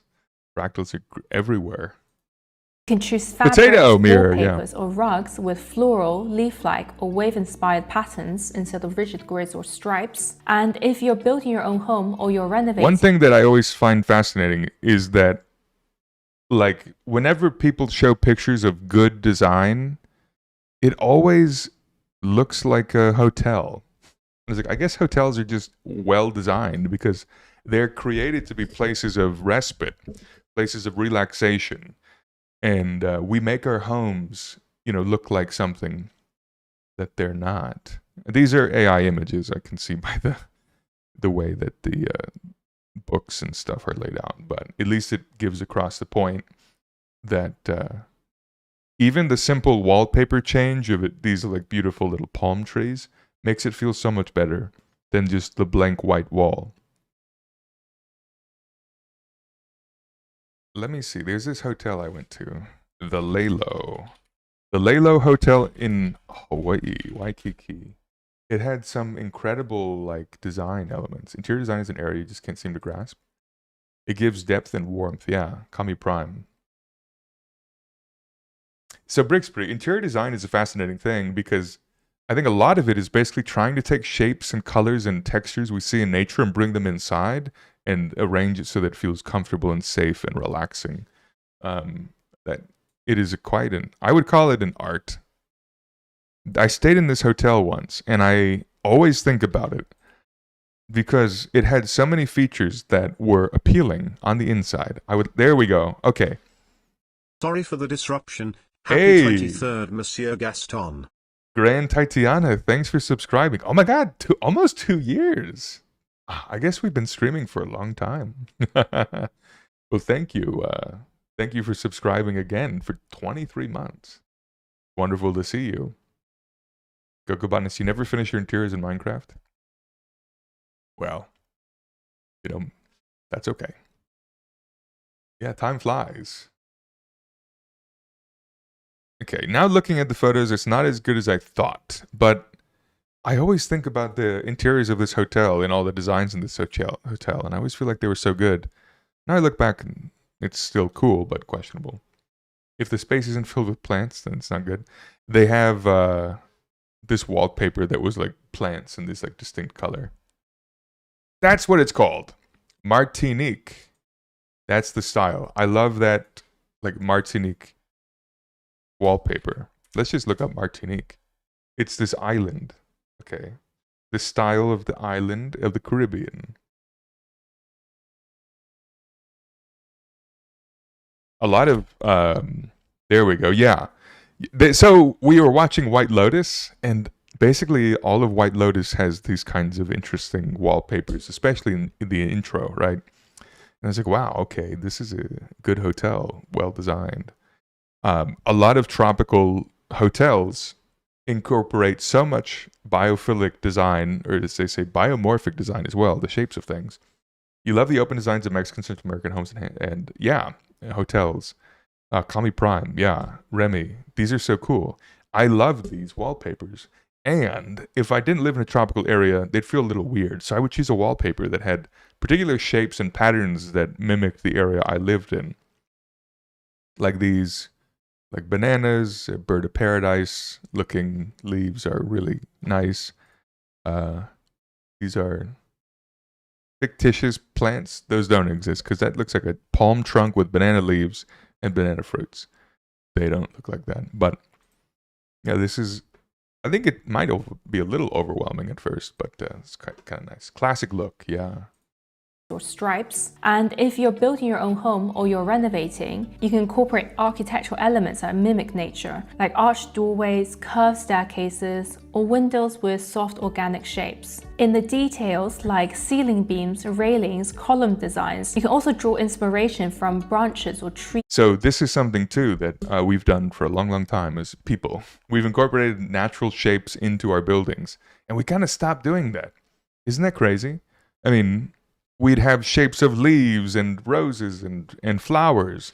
The San Francisco City Hall has a bunch of flowers in the dome. You look up and there's shapes of flowers and leaves, and there's all these acanthus leaves and curls and swirls and rosettes. And now I have square. I have white square room. White rectangle. This is it's a prison. And if you're planning a garden path, instead of using really straight, predictable paths, why don't you opt for irregular pathways? Ewoks live in the trees. Boop, boop. Boop, boop, boop, boop. Dun, dun, dun, dun, dun, dun. You know that song? The Ewok song that they removed? We should be living in trees. Yeah, with landscape designs too. Curved lines are really important. I think this style is often described as California style, or Roberto Burle Marx is this individual. Yub nub, dun dun dun dun dun, bop bop. Yeah, you're right. Green monkey, you're back. Lovely. Oh, ceviche. That sounds good. But yeah, good curved lines feel much better than straight edges. If we look at this hotel in Brussels, it's a masterpiece of biomorphic design. Everything you see in this image here, from the swirling staircase to the vine-like metal railings, the flower-patterned mosaics, and flowing windows. Art Nouveau. Art Nouveau versus Art Deco. Art Nouveau does a good job of incorporating flowing shapes. I think the stairs concern me a little bit because they're curved, but that's fine. That's a personal thing. Curved or straight? I choose curved if I had to. Woodworkers make beautiful wooden shelves that curve across corners. Oh, wow. That'd be nice. Feels alive, like nature itself shaped the space. I mean, obviously, it's really difficult and expensive to build like this and design like this nowadays, so we don't do it. But it doesn't mean we can't draw certain elements from these things and put them into our home because we know we will like it. Okay, number 11. Balance chaos and order. Which of these two rooms seems more inviting to you? Which of the two rooms looks more inviting to you? The one on the left or the one on the right? The one on the left has pictures of a forest with a path and some brachychiton and fiddly fig and a little agave and some ferns and a couch that is warm. And the one on the right is grayscale. It reminds me of the Powerpuff Girls episode. You remember the Powerpuff Girls? They had the episode with the clown that turned everything gray and sad and miserable. That's what it reminds me of. The patterns in the wall feel relaxing. Oh, I didn't even notice that. Yeah. Erin Nightingale. Yeah, the wallpaper looks nice. The black and white clown, yeah. You might agree that the left appears joyful and friendly, while the right feels uninspiring and bland. One key reason is the absence of a design element that's found everywhere in nature, and that's fractals. Fractals are basically repeating patterns that show up at different scales, like the branching of trees or the veins of a leaf. Fractals appear in... Okay, I think you had a good point here. I feel these points would be stronger if every comparison image wasn't painfully obvious, which we're supposed to like. Okay. I mean, which one are you supposed to like? Are you saying that one is like very clearly overdone to be likable? You loved that episode, Green Monkey, where he was a clown that turned into a mime. Oh, okay, that was the deal. I forgot that he was a mime. Your professor was on a lab improvement committee and made a point that we bring plants in. The hall should be painted warm colors. Nice. Green static. Yeah, I think it would improve morale than the dreadful white. But I think one of these is very clearly more pleasant. And these two examples highlighted a very distinct difference. But get Benny's scrub. I know what you're communicating. Friendly, while the right feels uninspiring and bland. One key reason is the absence of a design element that's found everywhere in nature, and that's fractals. Fractals are basically repeating patterns that show up at different scales, like the branching of trees or the veins of a leaf. Fractals appear in rivers, clouds, even our own bodies, and our brains find them visually satisfying because they echo the logic of nature, complex but not chaotic. We evolved in environments... Interestingly, the picture she showed here with the plant, I think, is a Fibonacci series, not a fractal. Chaotic. We evolved in environments full of fractals, so when interiors stripped them away, replacing natural patterns with violently flat walls and People have liked the right side, remember the mall. The mall? I know a lot of malls would include plants everywhere, but the one, I stayed at a hotel. I stayed at a Courtyard Marriott, and it looked like the one on the right, and it felt like a prison. This is me personally. Just like everything was gray and white. And it was just like, what is this place? You know? And the pictures on the walls even look like that one.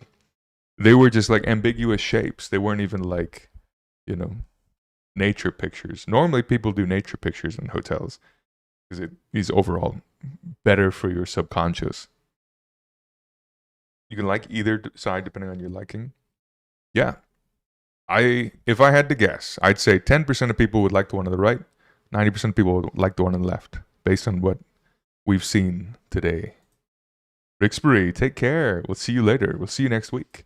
Surfaces, we feel that loss. So when you're choosing furniture, opt for natural materials that express visual complexity, like a walnut table with swirling grain patterns, a marble surface with strong veining. Just compare these two kitchens. Tell me which one looks more alive and rich and friendly. It's probably the one that is full of fractal-inspired patterns.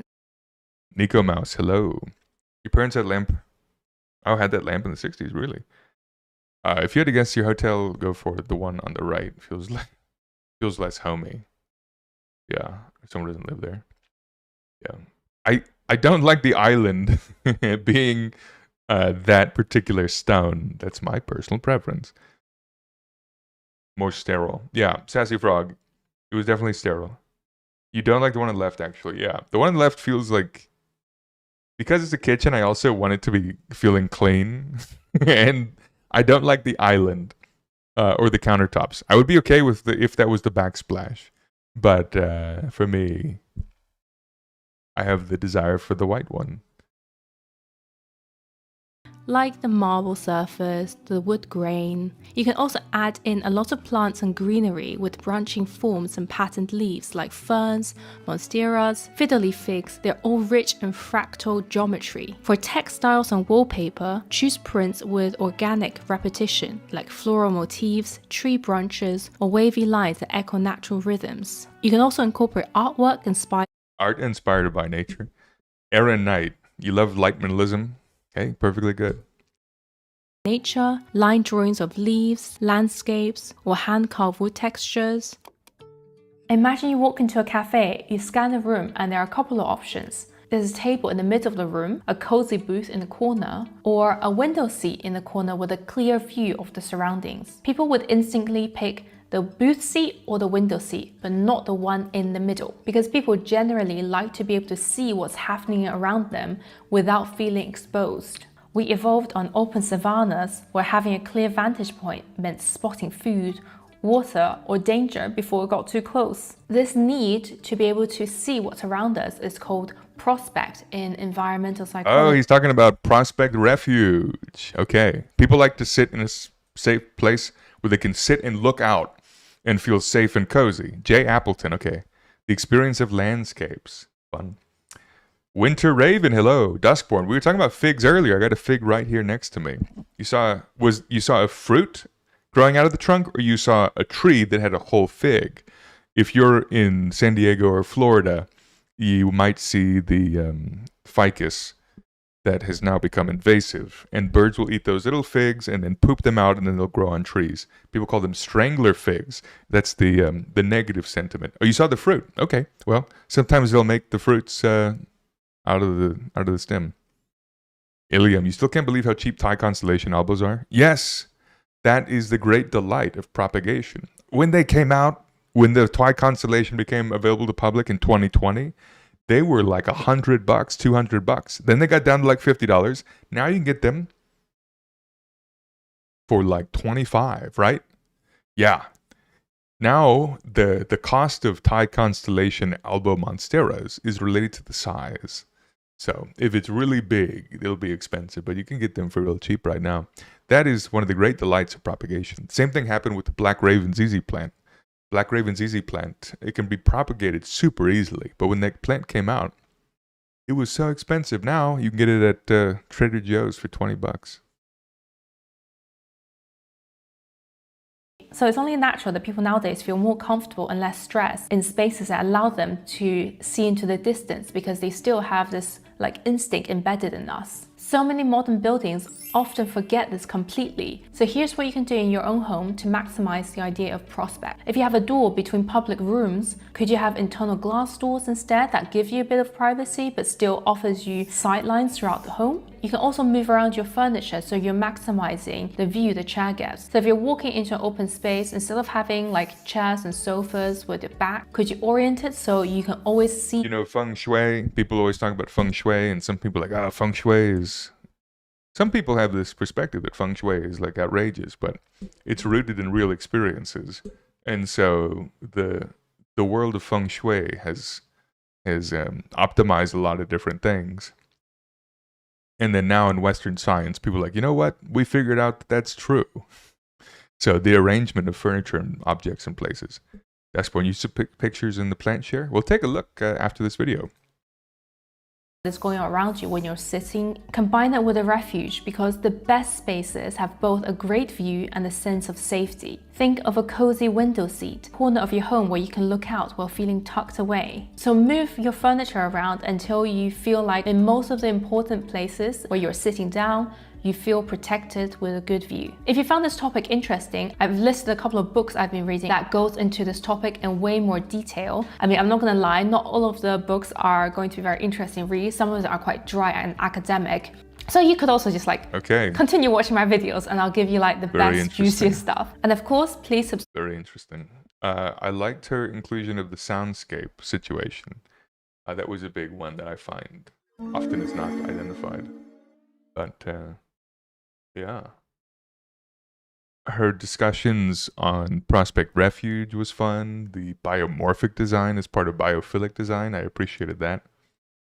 I think she did a great job describing it, and she included a lot of like well-researched phenomenon as well.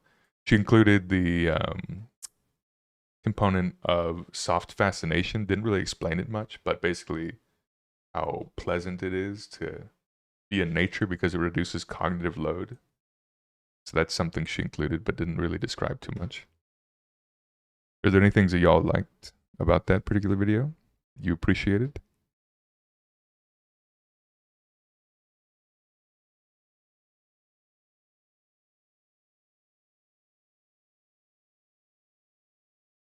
Duskborn shared some photos in our Discord. Look at that.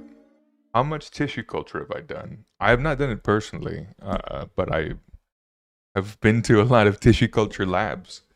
I wanted to do tissue culture when I was in Austin, and then never really got around to it. And I'm in a situation where I'm probably going to be moving apartments, so once I get settled into a different place, I'm probably going to start a bunch of seeds, and maybe I'll do tissue culture. But yeah, it's fun, but I haven't felt super called to doing it. Yeah, I'm also not super into like variegated plants or like rare cultivated varieties. So I think if I were, I'd be doing more tissue culture. I love a little MS media though. Morishige and Skoog. You enjoyed the comparisons the video went on, so you shared more spaces that felt similar. That's yeah. Good point. Sharing the pictures. They started with very stark differences. You love to have the mention of water being soothing, rainbows too. Aaron, yeah. Every environment that I've been in that has felt relaxing has always had some type of a water source, whether it be a little indoor fountain with gentle water rippling or a landscape with a pond. I think that access to water, to see it and to hear it, is important. Experiment with tissue culture 30 years ago when you visited. Interesting. Yeah. So Duskborn shared this photo. These are figs. They look like figs growing off the tree. There's a word for this. I forgot what it is, but it's when flowers are produced what seems to be directly on the stem. It's a word that we don't use frequently. Let me see if I can find it.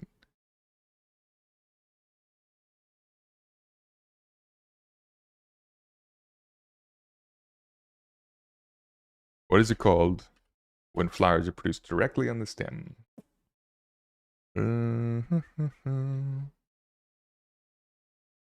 Maybe I should say trunk. Produced on the trunk. Oh, yeah. Califery. That's the word. Califery. Okay, chocolate does it. Have you ever seen chocolate fruits? Califery. Fig. Let's see what figs do. Califery. Califery in figs is a rare botanical trait. Califerous figs. Okay, show me the califerous figs. And then I'll pull it up on this screen.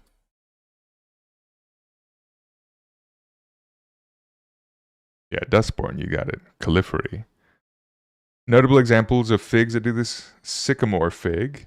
If the leaves look like a sycamore, that could be what it is. Ficus racemosa and Ficus auriculata. Ficus sur. The Cape fig. Califerous. There we go. Califerous plants.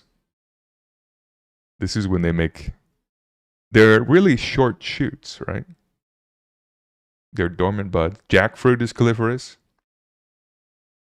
Okay, let's look at the califerous species organized by family. Caricaceae, my papaya is califerous. They come directly off of the stem. Aristolochia. I'm trying to see which ones we know. Cannonball tree. This is kind of a crazy one, if you've seen the cannonball tree. They produce these like stems of flowers off of the trunk. And then those flowers can become fruits that look like cannonballs. They are huge, and when they hit the ground, they're kind of loud. Let's get more photos. There's the flower, really alien-looking thing. I love these things. They smell good, too. I think they smell good. They have fake pollen on them. They have real pollen and fake pollen. The fake pollen is there for bees to eat. The leaves look kind of unassuming. This is what I'd call a specimen tree. If you had a big outdoor space and you wanted to make people say, what the hell is that? You plant a cannonball tree. Those are the buds of the flowers. The flowers. Okay. The fruits, the cannonballs, fake pollen. Today you learned there's fake pollen. It's called feeder pollen, botanically. If you have a research paper and you're looking at cannonball trees, it's called feeder pollen. It's sterile pollen. It doesn't have sperm.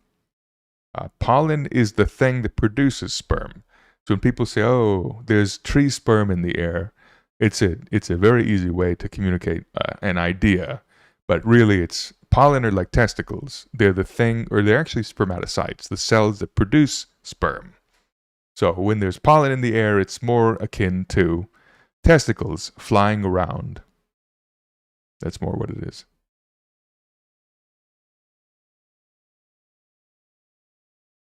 You can knock someone out with these fruits. Yeah. They can knock you out if they hit you. Let's look this up.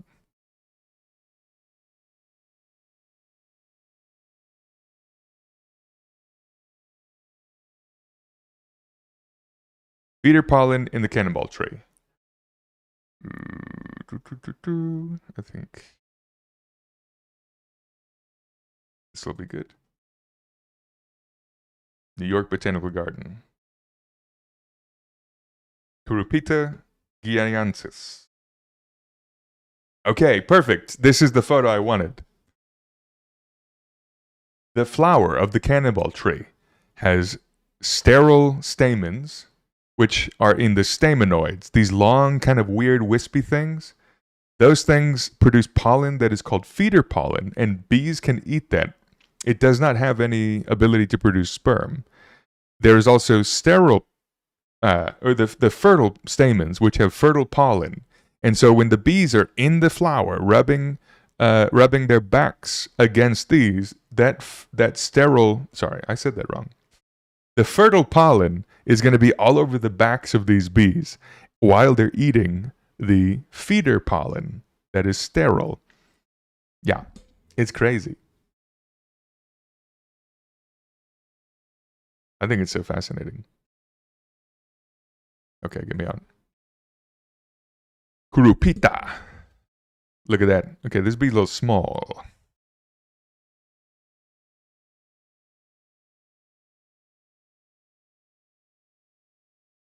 Do we know how that evolved? I don't.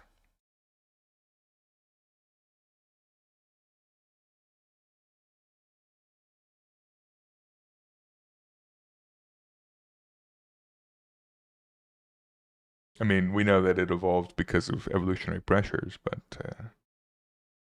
Okay, the flowers have no nectar, saving plant metabolic energy while relying entirely on visual clues and aroma.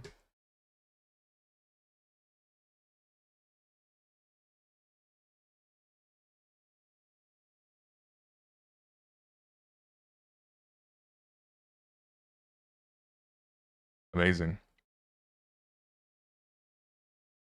You could knock someone out with these fruits. Fun fact, more peeps die annually from coconuts than from sharks. Interesting. You wonder if the pollinators know what's going on. Good question. They probably know they're being brushed by something. We're going to take a 3-minute break. We'll get some water. We'll get back to cannonballs, pollen, and Xeric gardens. The funds offshore and skirt the shows of bankruptcy. It can be manly insurance with occupilium semi-annually. It's all tax deductible, we're fairly incorruptible, we're sailing on the wide accountancy.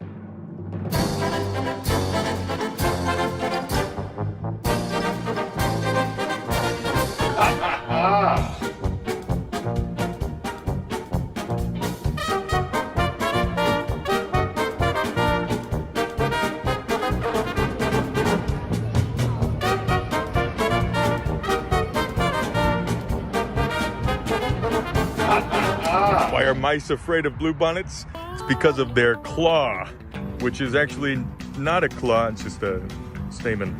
But these are Texas bluebonnets. It's a state flower of Texas, and there's 6 species of bluebonnets that are all the state flower of Texas.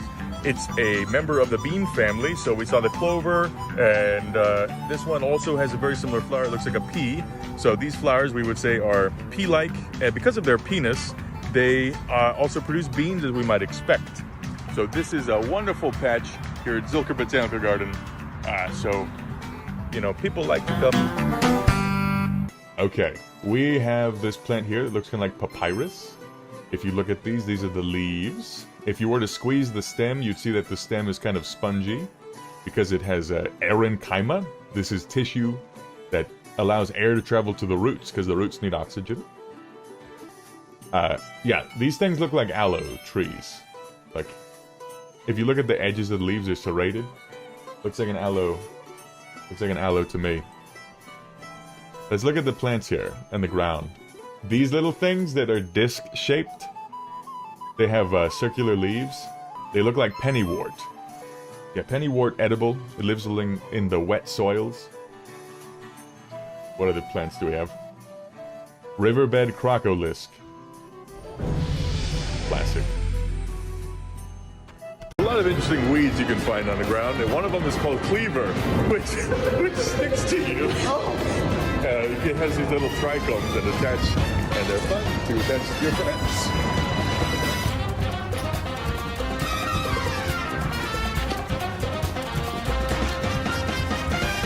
Look at these leaves, and look at these trees. But given the right conditions, they can grow with ease. Some plants might not have the right conditions to thrive, and some plants are really just trying to survive. But unlike plants who can't change their conditions, we can change our location and disposition. So don't be afraid to change things in your life until you feel like everything's right. For I am a pie.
You're seeing a little green guy?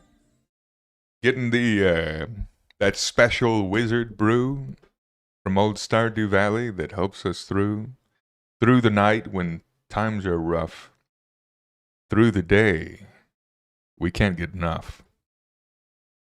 One of the things I wanted to watch was a interview on the PBS channel with an author and horticulturalist. Am I muted? Oh, no, you can hear me. Okay. She wrote a book called Hot Color Dry Gardens. And she was specifically talking about how we can have xeric water gardens, or gardens that don't use a lot of water. And they can be really colorful. And they don't have to be rocks and cacti. And she was on a show called Central Texas Gardener on PBS. So we're going to watch that now and chat along. Spot Tea Liver, welcome in. Prepare for battle. Fire the cannon. Okay.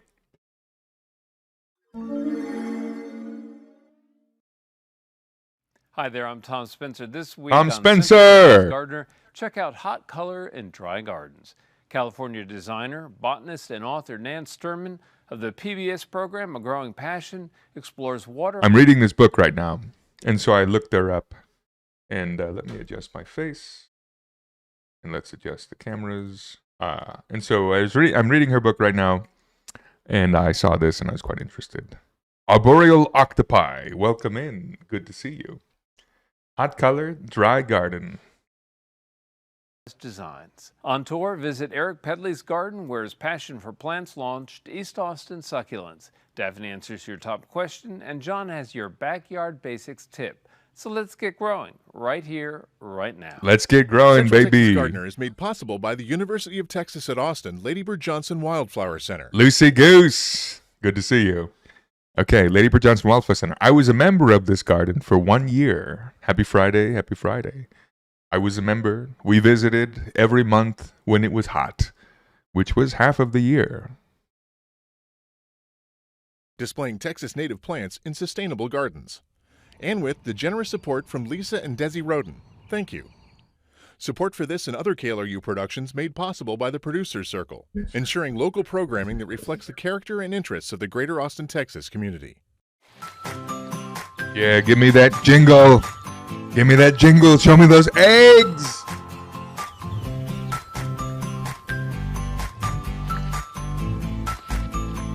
Bum, bum, bum.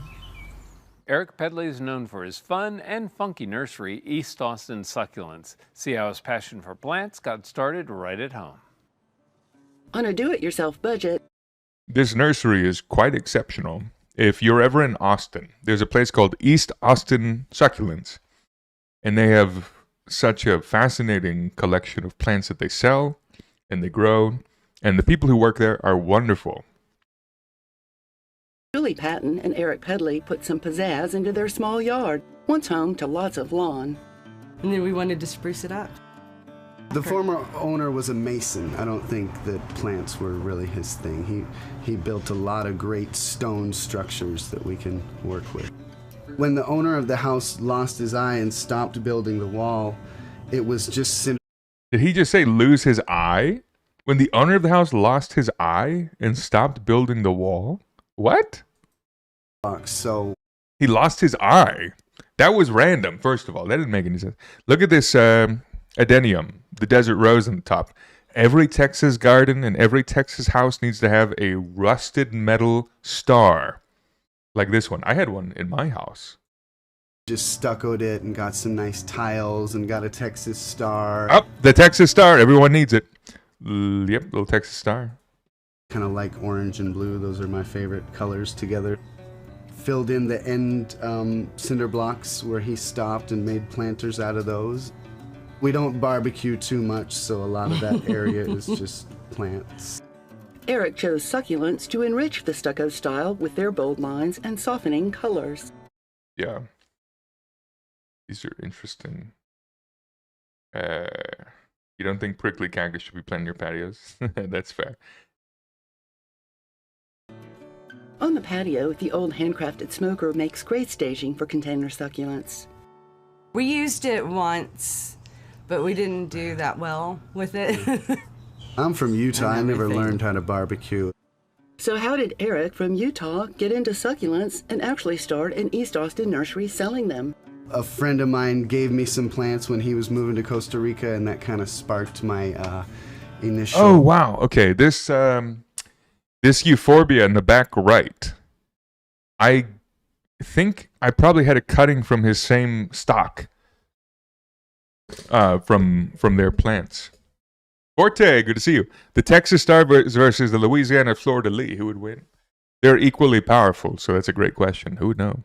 Addiction, and then I went to a Succulent Society show and sale and won some plants in a raffle, and then I just wanted more and more and more. There was no plan. I was never a plant person. I just have an addictive personality. You know, as a kid it was football cards, Mad magazines, Garbage Pail Kids. In his backyard, Eric propagates many of the plants for East Austin succulents in greenhouses that are more addictive than mowing grass. In one greenhouse, he grafts some plants on the various fast-growing cacti. In his hoop house, he grows succulents and seasonal vegetables. Since this is oh, look at that cat! Cat on the roof. That is a cat on the hot tin roof. Duskborn, they did move. They're not in East Austin anymore, but their name is still East Austin Succulents. Take it back in 10 years, those cactus will be a nightmare. That's fair. Hangout, Julie put a new face on the standard concrete patio. It's a concrete stain, yeah. You have to etch it. You do a chemical to it so that the concrete stain stays. Paint would never stay in a high traffic area. While Eric recycles plants, Julie recycles nursery pallets. I just couldn't even believe the things you could do with pallets. So I started picking up pallets and just trying little things. I had a ton of pallets, but I've only come up with this chair and this table so far, and but I'm not finished. Your compost bin inside. Yeah, I have a compost bin I made inside. The pallet queen. She takes pallets. She makes things. You saw a cat in one of the pots. Oh, really? They got little nursery cats? Is aloe vera a succulent, says Green Monkey. Yes. Aloe vera, aloe is the genus, vera is a specific epithet. That is a succulent plant in the genus of aloe. There's a lot of aloes. Aloe ferox is a really big one. Ilium, you love them. You watch you watch their live auctions all the time? Yeah, they're great folks. I really like their team. East Austin Succulents. Cool cats. But it's really neat, and it's a cheap way to make your backyard look really pretty. Their rescued pets approve. Look at that dog. Is that a dog?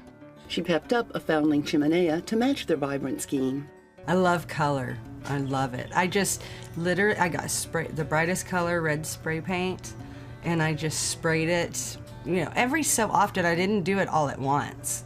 I would just do it when I'd come out here. That way I could see spots that were kind of dirty and keep the dirtiness there. That way it looked a little more natural. Eric crafted some of the furniture too. I went through a woodworking phase, but I started getting scared because I didn't know where the hospital was. I just wanted to... One of the things about Austin, Texas is that I feel like reclaimed material is the aesthetic of Austin. The true aesthetic of Austin is, hey, I found a pallet. I'm going to spray paint it and make it into a chair. I found a piece of wood and some rocks. I'm going to make a bench. That is the aesthetic of Austin, Texas. Limestone, wildflowers, oak trees, junipers, and reclaimed materials. That is Austin. And so their yard feels quintessentially Austin, Texas to me. Cello, we're talking about Xeric Gardens now. These people own a nursery called East Austin Succulents. Agaves. Aloe is an African genus, minus the American yuccas. Mimics the American yuccas, yeah. The yuccas and agaves. The tech bros? No. They don't count. That's not Austin aesthetic. That's San Francisco aesthetic. What is it called? The Tel Aviv of California, San Francisco? It sounds like DIY Animal Crossing. Yes, you can make everything yourself. Bench, and I found out that all the mill yards or whatever are out in Bastrop, and there's a few of them. So my buddy and I drove out and bought a log. It's aromatic cedar. Every time you sand it down each season, new colors come out. It's a really pretty wood. That's the guy. That's the stone worker who lost his eyes. The cat. The cats love sitting on it. I wanted to build a ladder that was artistic and useful and permanent. You know, I wanted to be able to get on the roof of the shed and watch the sunsets and chill out with the cats. It's not scary when you walk up it. You can carry stuff up, and it's not just really it's not real skinny. And as far as everything. Look at that. How old is this video? I also am thinking, I'm curious. It is from 2018. It's season 24, episode 24 of Central Texas Gardener from PBS. It all makes sense. The cat's name is Mason. Jules, you like the hat? I remember you said I look like Captain Barnacles of the Octonauts. You've said that once, and I remembered, wow. I do like Captain Barnacle of the Octonauts. You said 09? Yeah! You know what's crazy? Is that when you look at something from 2006, it looks like it was from the 90s. And we're watching this from 2018, and it looks like 2010. It looks like it's from 2006.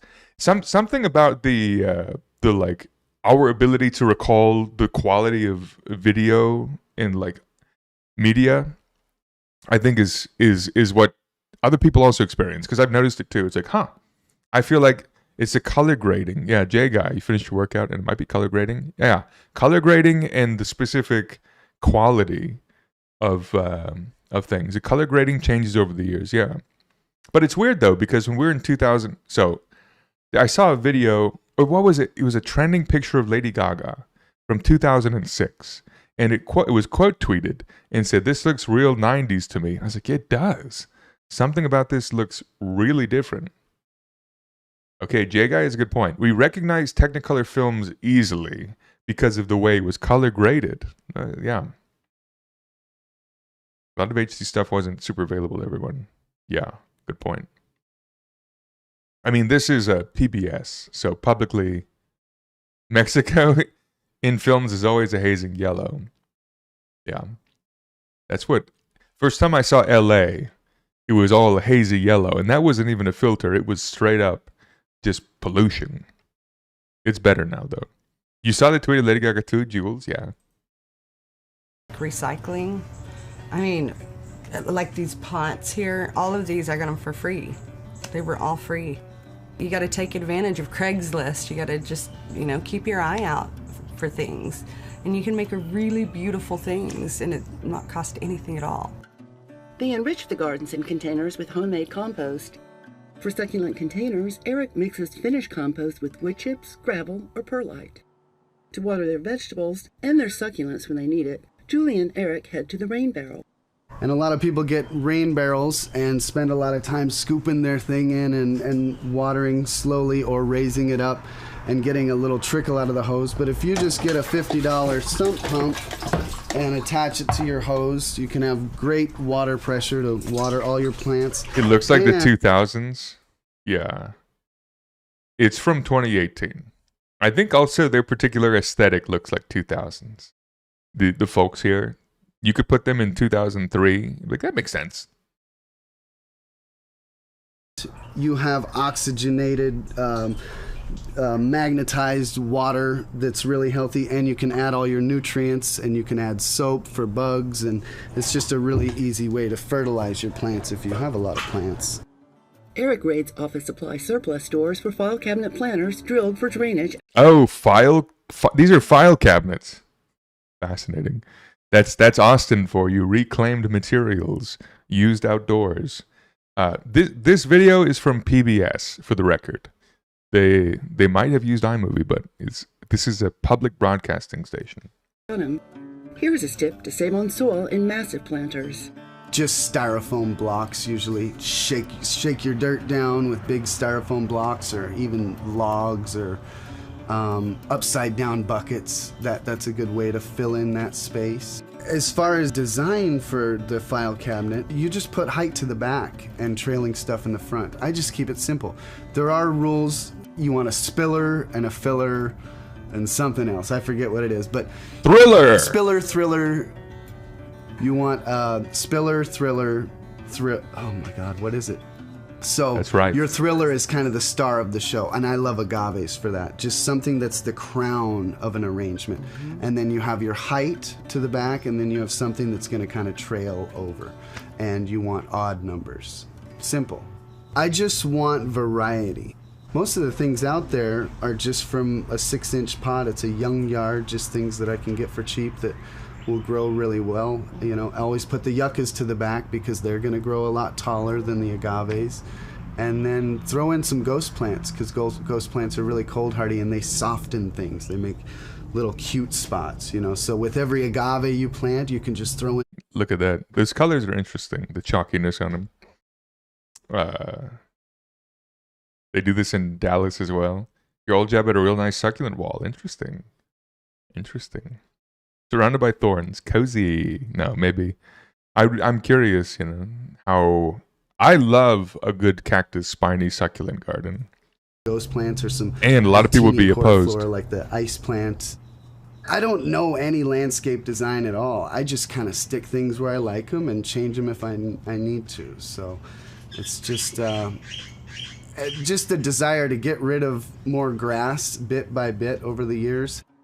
Since Over there, Eric's four. farming Hello. soil, he trimmed the trees to allow full sun. In part, shade gardens provide good drainage since soil won't dry out as quickly after rains. And then top dressing makes everything look 10 times better. If you just have some gravel on top covering up the dirt, it looks... I think that's the number one tip I would take away from this video is top dressing. It's basically mulch, but in like in the succulent world, cactus and succulent world, people always say, hey, you have like your good soil underneath and you dress it up. You make it look good by putting some special rocks on top. And it's called top dressing. Typically, you choose a color of top dressing that matches the overall design of the garden. Or if you're doing like a specific like desert, like, oh, these are all plants from the Chihuahuan desert. You choose top dressing that matches that geology, you know. Great. For a more organic look, Eric edges with scavenged stones. Scavenged stones? That's limestone? You got an eastern prickly pear last year. Did not survive the winter. Interesting. Usually prickly pears are extremely cold hardy. You use only slate. Ilium. Okay. Do you like the slate? I don't have a top dressing I use for myself because I often just buy the plants in containers. I don't have any outdoor space. But I like when the geology of the top dressing matches their native habitat. Cats are easy to live with. Dogs are needy and noisy. Yeah.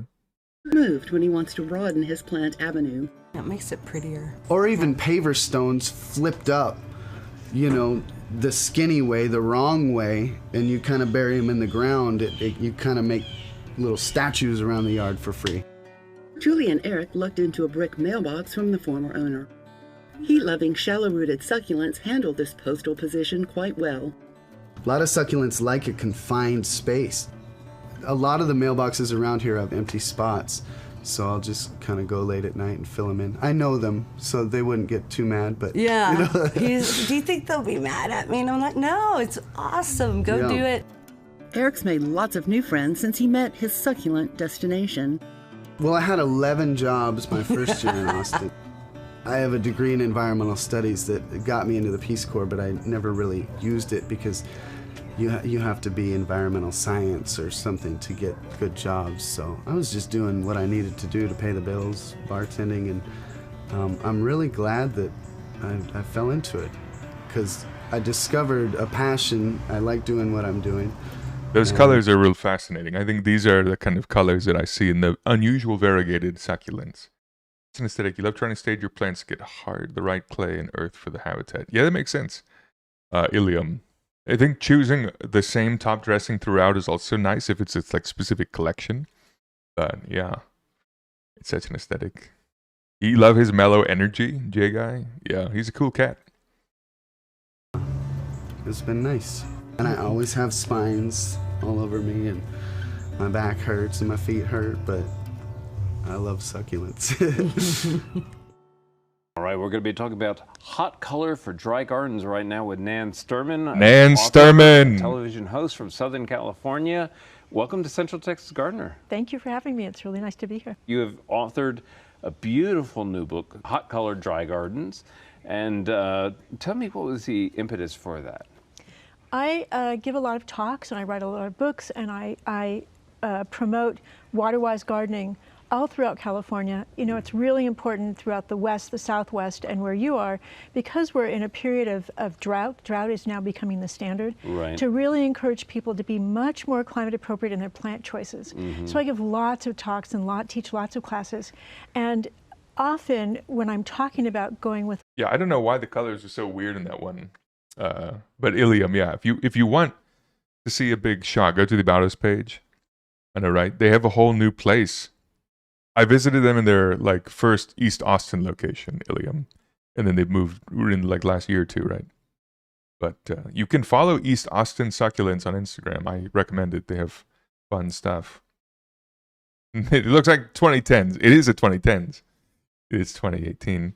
More water-wise plants, people get really scared, and when I talk about dry gardens, they think, oh, dry, that's brown. I have to have color in my garden. Exactly. And the truth is, water-wise gardens, water-wise plants and water-wise gardens are incredibly colorful. Yep. Right. So after enough time of getting this objection, I thought, you know, I've just got to show people how colorful the gardens are and how to create color-filled gardens. Well, and that's going to be our focus, is really kind of the practical side of this, how-to, et cetera. You know, this is something that you have actually been working at for a time. You started off, actually, interestingly, as an educator and a scientist. Yes, I started out as a botanist and biologist, and then found myself really gravitating towards the teaching or the information end of that. Not so much classroom teaching, but making people aware of the world around them. Right. And so I ended up with another degree in an area called instructional design, which is about developing training education programs, and everything collided somehow. And Happily. I'm a garden communicator. Garden communicator, book, that's the term. class, There's folks who do plant education sometimes call themselves garden communicators. It's a fun little idea. Nope. Man. lecture, every trip that I lead, My people. everything I know, right? that I do has to do with plants and gardening. And I don't tell people this very often, but really, it's teaching science. Don't tell them. Okay? You're teaching science through gardening. Thank you. Okay, well, Nan, the book has lots of practical information. It's glorious to look at, but it goes much deeper than that. I want to just have a handful of the most important tips for people who are thinking about, okay, I do want a colorful, form-filled, really gorgeous garden, but I don't know how to do this dry thing. So what are the three most important tips? Well, I'd say for creating a color-filled garden, what you want to do is you want to start by looking at the setting. The plants can be colorful, but if the plants are colorful against a really uninteresting background or a white background, even worse, they don't pop. So you want to really create color-filled backgrounds, color-filled settings, whether that means you paint your house or you build a wall or something that provides color So to these are start pictures with. from her book. As simple as painting a fence. Absolutely. And in fact, I have several examples of that in this. I'm reading her book right now, and in this particular picture, the caption for this says, "You can use colorful glazed pottery to add interesting additional colors and height." And one of the things she said is, hey, you don't even need to fill it with anything. It can be barren and empty. And so for me, the really tall one is fun without a plant in it. But for me, the small one, which has a wider mouth, feels wrong not having a plant in it. Just because whenever I see this type of pot, it's like it has to have a plant. In Texas, in San Antonio growing up, these big, tall, colorful pots would be in every Mexican restaurant. And they would be empty because they're just decorative. They're like a big vase, you know. And so it feels right to me, but it's funny how my perception of the difference between these two is like this one has got a big mouth and it's short, and so that needs to have a plant in it. You love the colors, yeah. So the big thing she's talking about now is that when you have this garden, you can have really cool plants, but if the background is boring, then that sucks, you know. She had her own house that she painted. It's not empty, it's full of gum wrappers. People are playing basketball to throw the gum wrappers in, you know. In this garden. This might be someone's front yard, but yeah, she painted her whole house ochre, I think, or like terracotta. One of the things she said is that ochre and terracotta and these earthy colors work really well with plants because they complement each other. The same way terracotta pots are like she says they're the blue jeans terracotta as a color is the blue jeans of colors for plants because it works so well with everything. For a pot, for a wall, more teal. I think this wall feels kind of crazy, but I love it. And yeah, it's fun. You love a little bit of yellow ochre? Yeah. As simple as painting a fence. Absolutely. And in fact, I have several examples of that in this book. Yeah. And then what you do is, well, first you want to come up with a color palette. Right. What colors do you want to work with? And so you look at the setting, you create a color fill setting, you look at the plants that will go with that setting, and you look for the color of the leaf and the flower and all the different components of the plants that go with that. And then you want to also look at the accessories, the furniture, the pots, all of that. Right. These euphorbia are great. Picture. These big columnar plants are euphorbia. I think there's, if you have a climate where you can grow these, they're just so fascinating and fun. You painted your house terracotta before it was salmon pink. Interesting. Forte, we'll open the Minecraft server. Yeah. We'll take a look. It's in a book. Let's open the server. I can do anything. Ways to grow and ways to go. It's Minecraft server time. Okay, it's opening. You have to wait a second. But yeah, the teak and red remind you of a Mexican restaurant. Yeah, Green Monkey. When I think of like a good landscape, I always say, would I enjoy eating chips and salsa here, drinking an unsweetened iced tea? And if the answer is yes, then I say yes. It'd be perfect. It'd be great, you know. My aesthetic is San Antonio Mexican restaurant, you know. Unsweet chamomile king. I'm not a diabetes. I don't want diabetes. You wish the desert villages in Minecraft were different shades of terracotta. That'd be nice. Minecraft has several types of terracotta, is that right?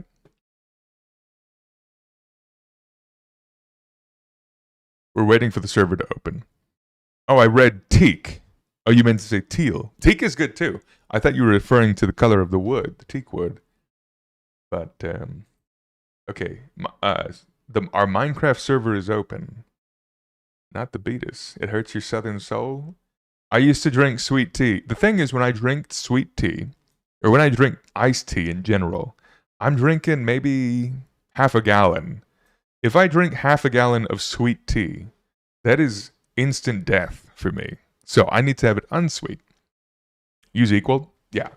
I mean, it's not, yeah, I always use Splenda or a little sucrose, a little monk fruit, a little saccharin, the pink one.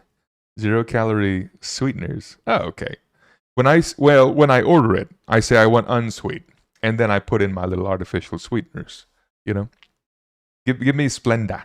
We were a Splenda. You know, I was really entranced by Sweet and Low because they had the Pink Panther on the packet as a kid. The issue is in humid environments, Sweet and Low, which is made of saccharin, gets, like the humidity collects in the thing, so it's hard to get out.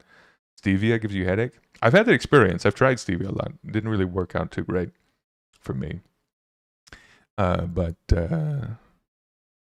I'm thinking of all those Friday nights where me and my family were eating Mexican food on a patio and there's a little fountain and it's 85% relative humidity.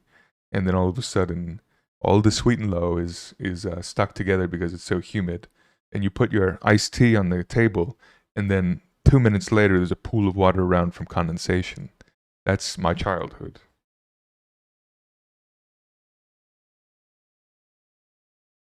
For creating color-filled gardens. It's not just plants, it's not just one thing, it's not another, it's a big picture approach. You know, and as pottery gets more colorful, that certainly plays an important role in all of this.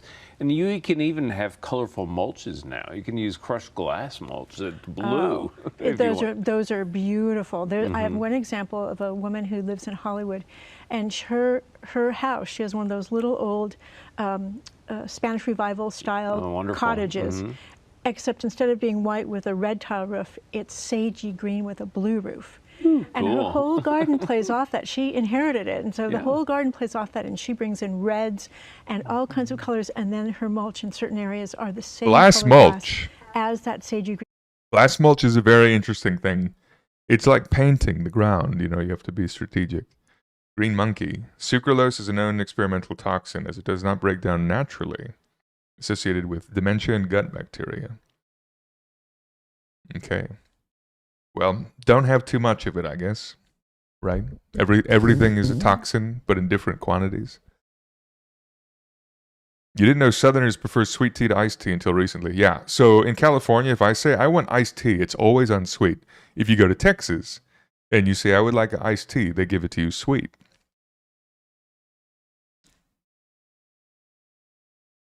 A little bit of bright blue and just enough contrast to make it pop. Because one of the important things to know about working with color is, you know, a lot of people want to do all one color. Well, one color you can't really see. You have to add little bits of contrasting right. colors.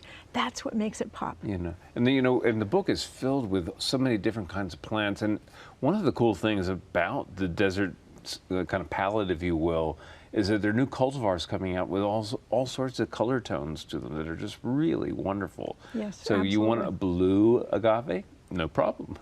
Really, literally, a Yes. blue agave. Right. That's yeah. true, yeah. Then they're glorious plants. Speaking of plants, I was trying to think about how to talk about this, and I was thinking, you know, sometimes if I go to the east, I get jealous of all these glorious leafy green things. What makes So people do I. from that kind of gardening jealous about this kind of garden, these wonderful dry plants? Well, one thing that makes those people jealous is the vast array of colorful succulents that we can grow. I was going to say, yeah. The thing about succulents is they don't like humidity and they often have a low temperature they can't tolerate.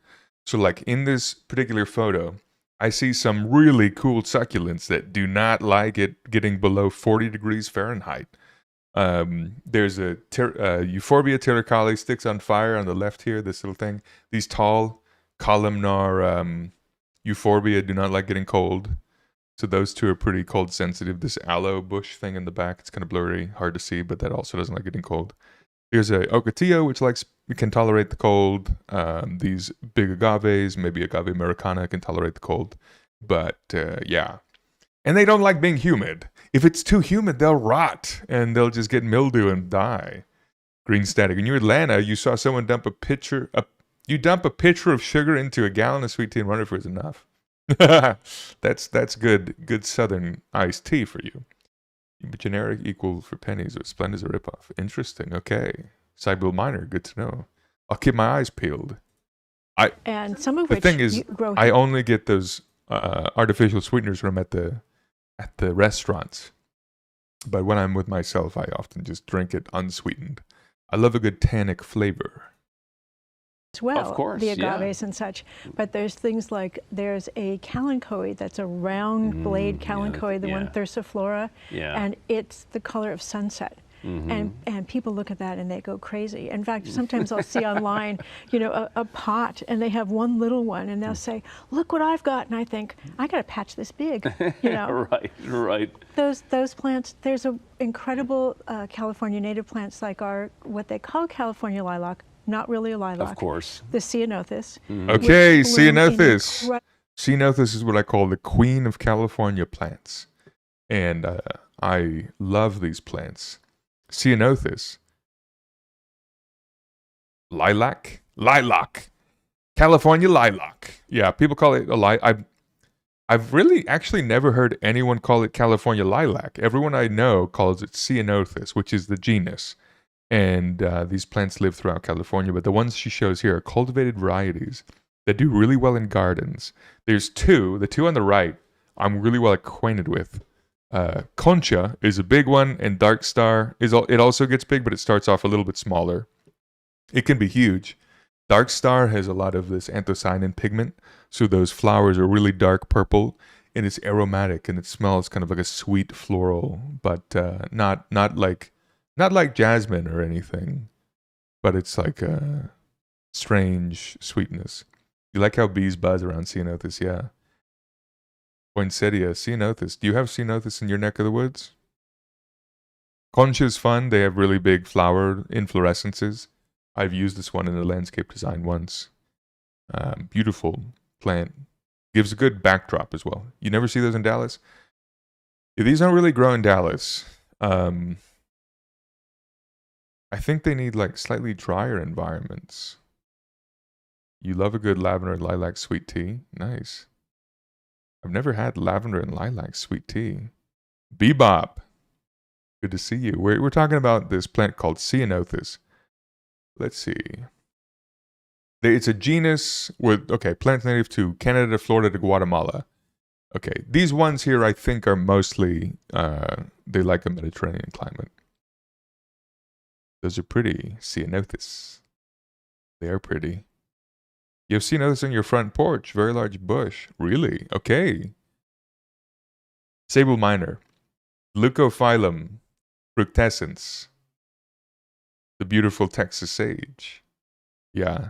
This is okay, that's a great comparison. This is the California version of the Texas sage.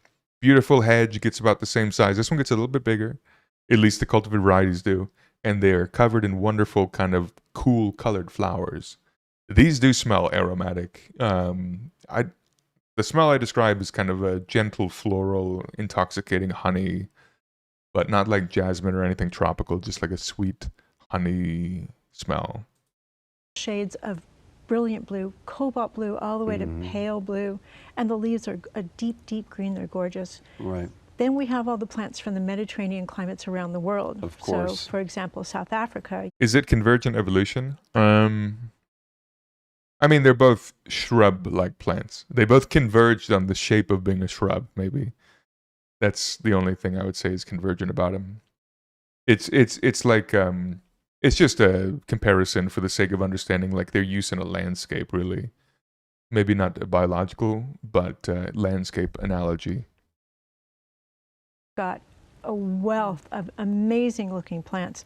The pincushions in a protea family, they make these flowers that are softball size. All these stamens, it looks like a pincushion. Yeah. And the colors are orange and red and yellow. Absolutely stunning. Right. And I think there's also kind of one quality that a lot of plants have from dryscapes is this sculptural quality that a lot of plants... Look at this. This is fascinating landscape.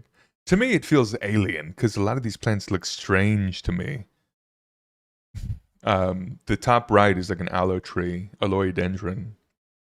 Their cores don't have. A lot of that has to do with the way they've evolved to deal with dry climates. Of course. So there's some, basic adaptations. One is succulents. Plants that are succulent have the ability to absorb water and store it in their blades and their roots and their stems for when there's not water. Right. Plants that have very sculpted leaves, very reduced leaves, the opposite of those ones on the East Coast, because water evaporates from the surface area. Right. So if you from the surface rather. So if you reduce your surface area and you've got very sculpted leaves, then you have less surface area to lose moisture from. Right. And so that's needly or ferny looking. They're not ferns, but they look like that. Right. And then we have the plants that are very silvery.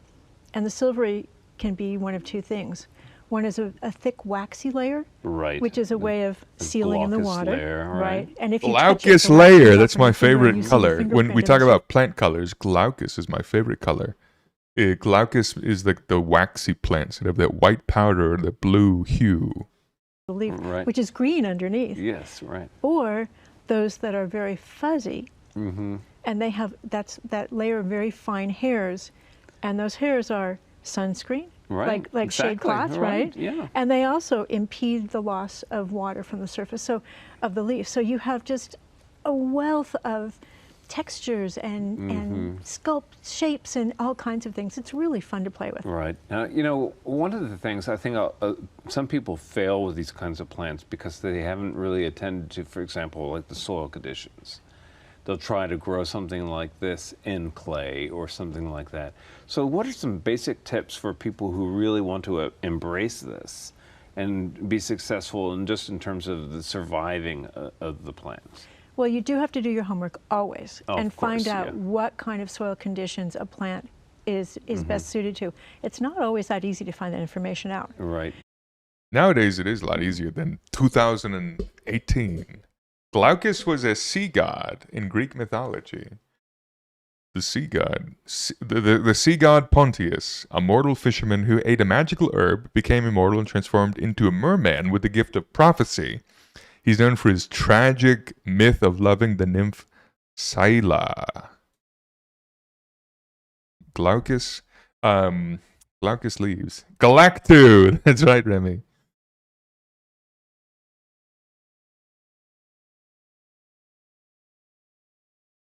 He turned into a seaman.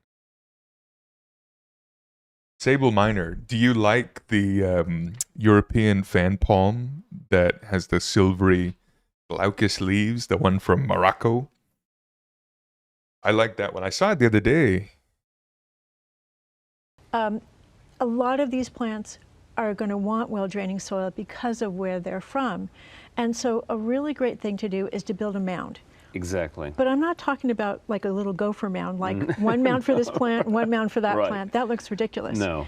So what you do is you take your entire bed and you bring in soil, topsoil mixed with mineral base, Right. basically. Right. And you make a mound. Literally, you can make a mound this tall. And by doing that, you're actually setting the stage. So yeah, what she's describing now is that most gardens and most soil is not great for succulent plants because if you live in pretty much most places in North America, unless you're in the desert, the soil is going to be too good at holding water and it'll cause rot. So you create a raised bed or a big mound so that they're not sitting in the native soils. One of our friends on YouTube said they like glaucus leaves and they have palm tree in their name. The European fan palm, there's a specific cultivated variety, or maybe it's a naturally occurring subspecies, I think, from Morocco, that is silvery, just beautiful colors. Yoban, hello, good to see you. I really like those bluish gray leaves. I'm going to open the Minecraft server again. Yoban. Okay. Let's see what she says. Because a flat bed is a flat bed is a flat bed. No matter what you put into it, it is flat. Right. But when you create those mounds and the textures and the contours, you're actually creating sculpture even before you put the plants in. Right. So then you have niches and angles, and it's Yeah. just much more fun to play with, and the plants are much happier. Well, you know, you say setting the stage, and a lot of these plants are so dramatic. They are theatrical in a sense, and you capture that so beautifully in the book. We really, again, appreciate you coming and making time to be a guest on Central Texas Gardener, and congratulations on the success of your book. Well, thank you so much, and thank you for having me. Oh, it's great, and to have a colleague from another PBS program on board. There So you thank go. you. It's Yeah, great. thanks. All right, and coming up next, it's our friend Daphne. She seems pleasant. Hi, I'm Daphne Richards. Daphne Richards. I've sent her an email before. Timrups are intensely prickly. Yeah, the European fan palm leaves have little spines on the petioles and things. Yoban, you like the plants in the room? Thank you. I got my banyan tree here with me, and I have my dragon tree. You love the name Daphne? Me too. It's quite fun. She always has her little dog with her. Okay, I want to see what they talk about, because I always know she hosted a segment, but let's see what they talk about. And this is Augie. Our question this week is from Scott Jones about his 4-year-old Monterey oak. It seems healthy, but recently he's noticed that the bark is peeling off.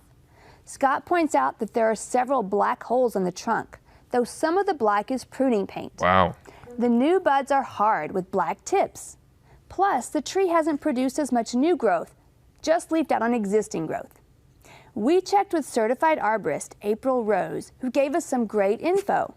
The tree looks very healthy based on the photos, and the peeling bark looks typical for that species at that age.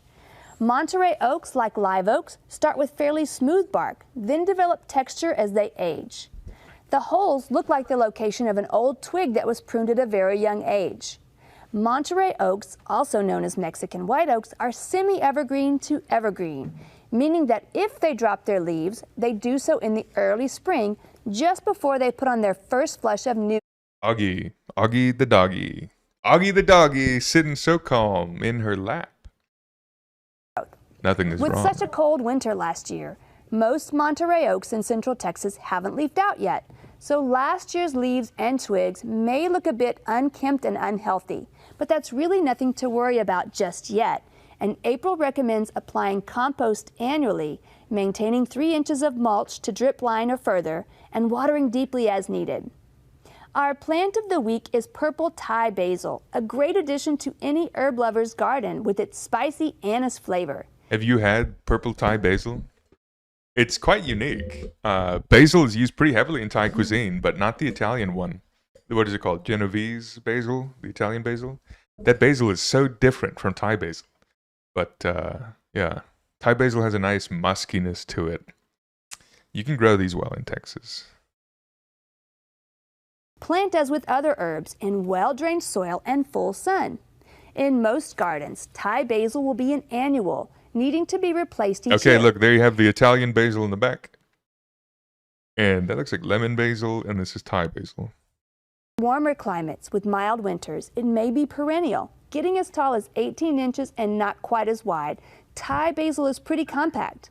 When harvesting, be sure to leave at least 6 inches of the plant for recovery and new growth, and be careful when watering to avoid the leaves, which will rot if they stay wet. Our viewer picture comes from Melissa Vasquez in Orlando. Orlando, Florida. She is watching the Texas show from Orlando. That's cool. Incubus. We're looking at this. Do you know what this is? The century plant, the agave, with its big bloom that blooms once and then it dies. Her gorgeous agave just started blooming and is growing a foot a day. We really love getting your pictures and videos to show off your plants, projects, wildlife, and problems. Here's how to do it. Shoot in landscape format on your phone or camera, not vertical. Also, shoot at the largest size on your phone or camera. It's important to watch your lighting and to be in focus. Okay. Go online to Good tips. klru.org. Good tips. We're going to see, okay, there's a plant thing. Well, we got to see what I wanted to see. I would like to eventually buy these cacti seeds. But the thing is,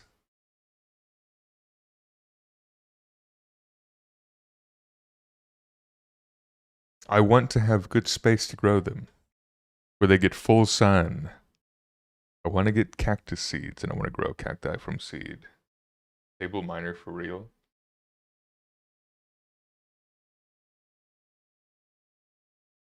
Yeah, these are so cool.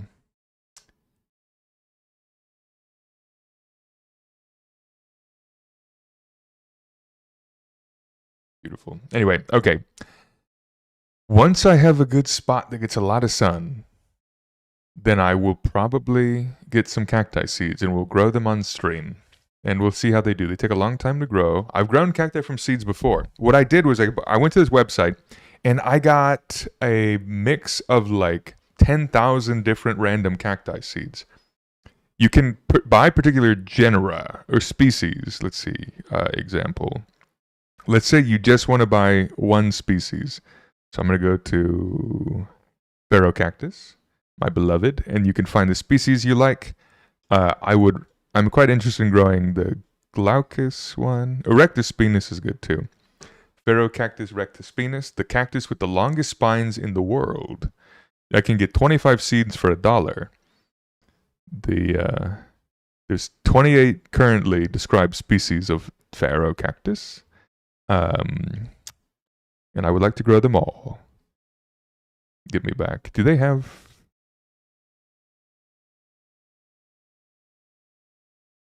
Gracilis? Where it is. Lattice spinus is fun. These photos aren't very big. But you can see they have really thick central spine. Anyway. I'm debating. I think I'm going to wait until I get more sun to buy them so the cacti can grow properly. But once we do that, we'll get them on stream. And we'll choose some different species together. Sable minor. Yeah, the agave are monocarpic. So that meristem will bloom once and then it'll die. Oh, well, I was talking about, I bought a bunch of different cacti seeds from like a random mix. I bought like 10,000 cacti seeds and I planted them out. And they look like little green jelly beans when they grow. And it's really crazy because they're just the size of a jelly bean. They're green and they're tiny. And they take a long time to get any notable size or shape. And so I had them out on the yard, on the ground. That'll be fine. Guess what? A little mouse came in, or presumably several mice, came and ate them. And there were only 3 cacti that persisted. 3 little tiny cacti that made it. Of the thousands of jelly beans. So this is a story for you. If you try to grow cacti from seed, make sure there's no rodents that were trying to eat them. Once they get their spines, they're more guarded and protected. But overall, it's kind of dangerous. So I still have those 3 that they're like this big now. They take a long time to grow. But anyway, I've had a fun time chatting about plants with y'all. Had a good time learning about biophilic design, watching that video. Kaze-yu, it's cute. You never seen a baby cactus? Let me show you a photo of a baby cactus. Those mice, I had a great vengeance for them. Let me see. Cactus seedlings. I need seedling. The edutainment. Thanks for hanging out. Okay, this is a great photo. This is exactly what they look like. They are like jelly beans. My voice is soothing. Ooh, I'm happy to hear it. Okay, this little thing here, that tiny little green thing is one cactus. And they're so cute. But they're so frail and small and fragile. So, perfect for a mouse. Typically, yeah, they look like this. The cotyledons are like little prongs. They look like rabbit ears. They look like a little antenna. So if you look at those, you see they have 2 little prongs. Those are the cotyledons. Most plants have 1 or 2 cotyledons. You're on the rodent side. They look good. They're worth eating. Well, eventually we'll grow our own cacti from seed again. But for now, see you later. We'll see you next week. How about we see you next week on stream? We might play some games, might talk about some plants, might watch some videos. We'll see where we go. But have a wonderful weekend. Sassy Frog, Incubus Lee, Remy, Camille King, Chamomile King, Bebop, Yoban. Take care. Our new friends. We'll see y'all in the Minecraft world. Is there a set day for the next stream, Bebop? We'll see you on Monday. I'm going to get better about putting announcements in the Discord. So for folks who are subscribed on Twitch, we'll have Discord announcements talking about different things. And then thank you to our friends on YouTube. YouTube friends. It's our first day streaming on YouTube as well. Green Monkey, Sable Miner, Kaze-yu, welcome in, and lovely to see you. I'm your go-to YouTube plant channel. Oh, especially my shorts. I appreciate it. I'm quite honored. Have a great weekend. We'll see you around, and see you in the Discord as well. See you on Monday. Have fun. Take care. Tell your friends and family you love them. Okay. Bye.